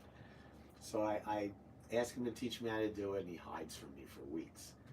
And I have to like keep finding him and bullying him and giving him money into teaching me what he's doing, because I don't know what software to use. I don't know how to do it. So I get him in my house, and he finally teaches me how to do it, and then he runs the fuck out of my house and won't like help me know how to do it again. And people helped me, and it all worked out. So I became a streamer, and I thought I'm gonna be the best streamer in the world, and I put my heart and soul into it, and I did 12 hours a day for like 3 months. And I didn't even come close to being big or anything like that. I had like 500 people watching me, which is nothing. And people trying to ruin my life, calling restaurants, don't let them in there. You know how it works with streamers. So like, I just like, fuck this shit. And then Kick was doing this thing where they'll pay you $85 an hour to stream on their platform. And like, I love streaming, and if someone will pay me $85 an hour, I'm like, that could be cool. So I bumped into this Nana Pips chick that was here on my second day. I paid her $100 to teach me how to do the stuff Sonic didn't teach me how to do, and I wrote it down. And she said to me, "I'll teach you how to get on this KCIP program." I get on it, they pay me $85 an hour for 1 week, and then they drop it down to $12 an hour, and then they ban me. And then I'm like, fuck Kick, and I go on YouTube. And I was getting like 3,000 to 5,000 people watching me on Kick, and everyone says there's fake viewers on Kick, you know? So I didn't know how much was real. I go to YouTube, and I start hanging out with t-shirts more, and all of a sudden, I'm the biggest streamer. You know, I don't know if in just New York or America, or I don't know who the other streamers are that are big, to be quite honest. Neon? I'm not sure. But like, I have real IRL hardcore streamers. I'm either the biggest, or I'm top 5 or 10 or something. And it just kind of happened overnight. Well, it didn't happen overnight, but it happened over the course of about 3 weeks or a month. But I had, like, when me and t-shirts were together at first, he was mixing Seroquel with his alcohol in the middle of the day. And he had no coordination. He was making the craziest content anyone's ever seen, and no one knew what's going on. And it's just, you know, and then we are consistent, and now I have what's called a normie audience instead of a fucked up CX audience or IP2 or like, you know, there's a streamer world where they want people to die on stream where they're not satisfied. Like they've been numbed to content. Unless someone's getting maced, killed, going to jail, they're yawning. That's what the hardcore streamer community wants to see. But the normie community is so appreciative of just like good content, you know, of real. So how are you making money off of this? Like, how do you afford this apartment? What do you do on a daily basis? Like, is it a full-time job for you? Now it is, yeah. I mean, I don't do so well, but I do pretty well now. I just make money with TTS, but I'll be monetized pretty soon, and I should make a lot more money off being monetized on TTS and TikTok than just the TTS. Monetized on YouTube. And are you actively involved in any businesses still, or no? Nothing. No. As everyone knows, they watch me 24 hours a day. You don't miss that? You don't miss the art of business? Be building something? I had a 24-hour a day, 7-day a week business with a phone sex company where I only worked like 5, 6, 7 hours a week. But, you know, I'm always aware that it's open and I always calling people and stuff. There was no texting back then. But I've been such a money-obsessed hardcore businessman for like the beginning of my life that like I'm a spiritual person. I think when we die, I think our souls continue, and I think the amount of time we spend as souls is much greater than the amount of time this lifetime was. Everyone's up to their personal opinion, but I'm not so focused just on money and things, you know. And I was so over-focused on money. I drove a Ferrari 348 TSI, Aston Martin Virage. I had my own limo, like a 100-inch stretch to Brian Coachworks custom limo. Like I had all this stupid shit, and I think it's all a pain in the ass. Now, how do you meet Josh? How does Josh fit into all of this? Okay, so I start streaming, and a couple days into it, I meet this guy named JJ. And JJ comes over my house, says hello, he's on my stream, and he brings a couple of fans. And one of them's name was T. And T and I become friends, and a couple days later, he calls me up and he says, you know, like friends, I didn't know him that all the time. He goes, Mr. Bass, you've got 30 seconds, run down your stairs, and there's gonna be a guy leading like 10 people, and he's very famous on TikTok, his name is blank blank, say hello to him and shout out your channel. So I run down the stairs, and I'm like, who are you? I didn't remember the name. And he's like, get out of my way. So I bumped into T-shirts, I didn't know who the hell he was, and he screams at me, I match his energy, he runs away, and this happened like 3 or 4 times, and then the #1 person in his universe at the time, Michael Quinn, who likes to be like a peacemaker or something, like he made peace between Daniel Larson and T-shirts. He calls me up, he goes, would you have any interest in burying the hatchet with Josh Blackworld with T-shirts? And I said, I don't even know him, I'm not mad at him, there's no fight. He goes, well, the world thinks there's a fight. Would you sit down with him and be friendly with him? I go, there's nothing I'd like more, of course. So we met here, we went out for drinks, we hung out like 3 or 4 times, and I started putting Josh on my streams, but it didn't have so much impact at first. And then it was like a tidal wave. Then everyone was like, where's Josh? Where's, like, 90% of comments, Josh. And I'm like, holy shit. And I paid more attention, and I started realizing Josh is one of the most unique people I've ever come across in my life, or anyone has. Like, the way he treats fans is different than every other person who's ever had a fan. Like, he's so fucking funny and unique and too predictable and unpredictable. He's amazing. And he's really smart, and he could just chill and shut up for half an hour. He's a good guy. I was watching a video of him the other day where he says he spends $150 to $200 every day just on drinks and food. Yeah, add $350 to caviar now. He has a caviar. How does it? now. The man. How funny is that for dude, that's entertaining $1,000 worth of caviar. Is that not entertaining? Yeah, but who pays for that? It'll probably end up being me. That's insane. So now, why are people? Here's my question: why are people kicking him and you out of bars? Like, wouldn't they want that business there? No, it's the nature of live streaming. When you have a lot of people watching you, a certain few people will try to figure out where you are, call the place, and get you kicked out, and then they laugh their asses off. Okay. It's Now, been going on for 10 years, and I've only known about live streaming for a year and a half. it's interesting. You would think that they'd want the publicity and they'd want you guys to be there and bring people to meet them, buy drinks. Like Josh is someone that is promoting alcohol, so you would think that they'd want that, specifically him. The people are so well practiced and heinous that make the phone calls that they scare people off immediately. Like if I'm sitting in a restaurant, one of their go-to things to do is to tell the owner, this guy sitting in this place, he's putting small rats under the table and laughing at you right now, and maybe wants to change your health code thing, and he's filming it and laughing. Kick him out of your restaurant now. He's a scumbag. They come like ready to kill. How many restaurants do you think you're banned from in New York City? Well, I'm vegan to vegetarian. I don't eat much food. I went 40 days a couple years ago, only drinking water, no food, like a 40-day water only fast. So like I weirdly don't rely on restaurants, so I'm banned at about 3. But anyone else that was a normal human that eats food on the regular would be banned at like 50. Now, this apartment, do you consider yourself like a hoarder? Like you can barely move around in here. I mean, some people have described it as maximalism as opposed to minimalism. I know it would look better if I had 4,000 square feet and I spread it out. But then again, it's just, I think as a studio, I think it's fucking amazing. Yeah, I mean, it's bigger than Everyone's really yeah. comfortable here. Yeah. And I don't have like 20 people at once. I have like 2, 3, or 4. What does your landlord think? I'm on a street where punk rock started. Like the New York Dolls lived in my apartment from 1970 to 74.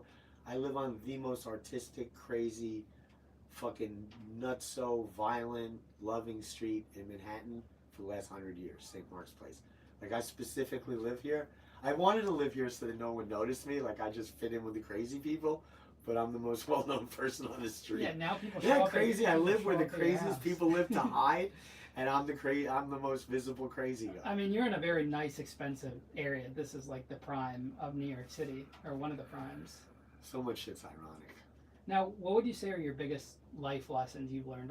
Everything you've been through, all the stuff you currently are going Everything through. happens for a reason. Everything happens for a reason. And when I was younger, I left my body. My soul left my body, and I could like touch myself sleeping like hundreds of times. So I know that our soul exists, nothing to do with our physical body. It's a huge lesson. Like I live my life from the perspective that my soul continues a very long time. Well, Jason, Mr. Based, thank you so much, man. This was... That's it? It's over? Yeah, that's it, man. This is incredible, I hope man. you squeeze some content out of it. Yeah, no, we've been going for almost Bro, 2 you're hours awesome. now. You made me Thank so man. comfortable. So how'd I do? What do you think? Let's You hear and your Brady are the ratings. coolest interviewers I've ever had. Like, Who's the first one? Brady, the producer who runs my YouTube channel. Okay, He cool. did like a 2 hour back-to-back interviews with me. He's amazing. Yeah. Him and you are my favorites. You're all. Yeah, I hope I can consider you a friend. Oh, absolutely, man. We got to make more content. You do have to come visit the studio, I though. will. We could do more I'm stuff. gonna bring Frank and Bambi in a knapsack. Of course, and we could pick you up, send a car or the train, but also let's do something with Josh. Like we could do the 3 of us. It does, something my very pleasure. different. Like I like to vet people before Josh. So I'm Josh, vetting. Yeah, love Temple, you. definitely. I think you're the nicest.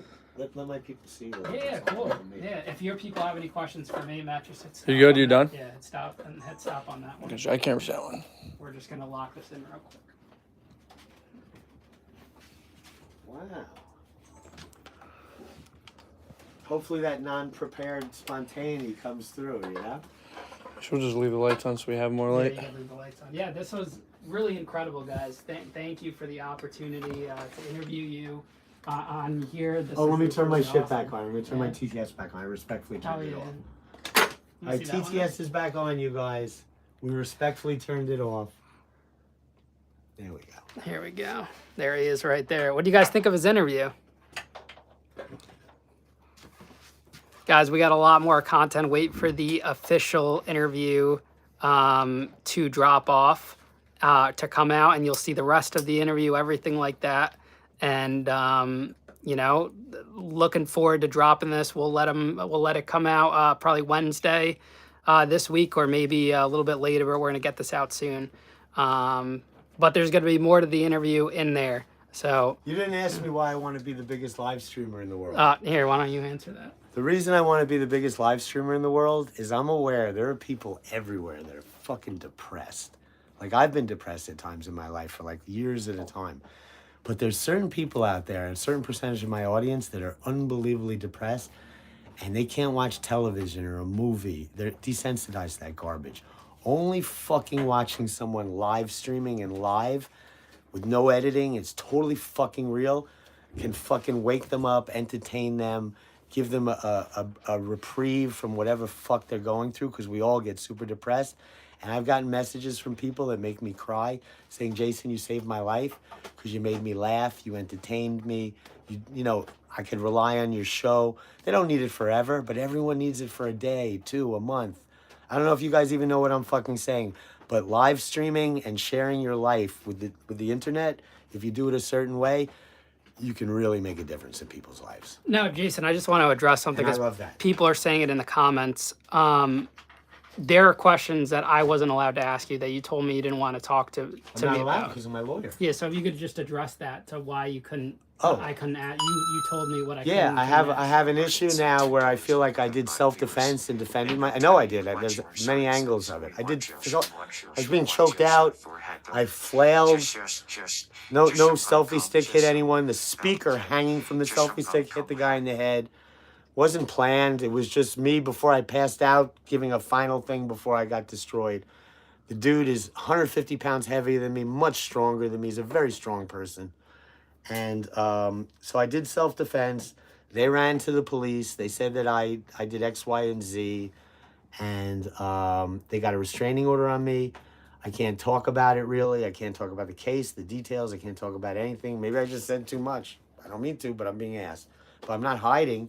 I'm under order of my lawyers that I could go to jail if I talk about it. Now, people are curious about other cases that are pending against you. Same shit. That's the guy that's making all the lies about it and stuff. It's all from him. Mm-hmm.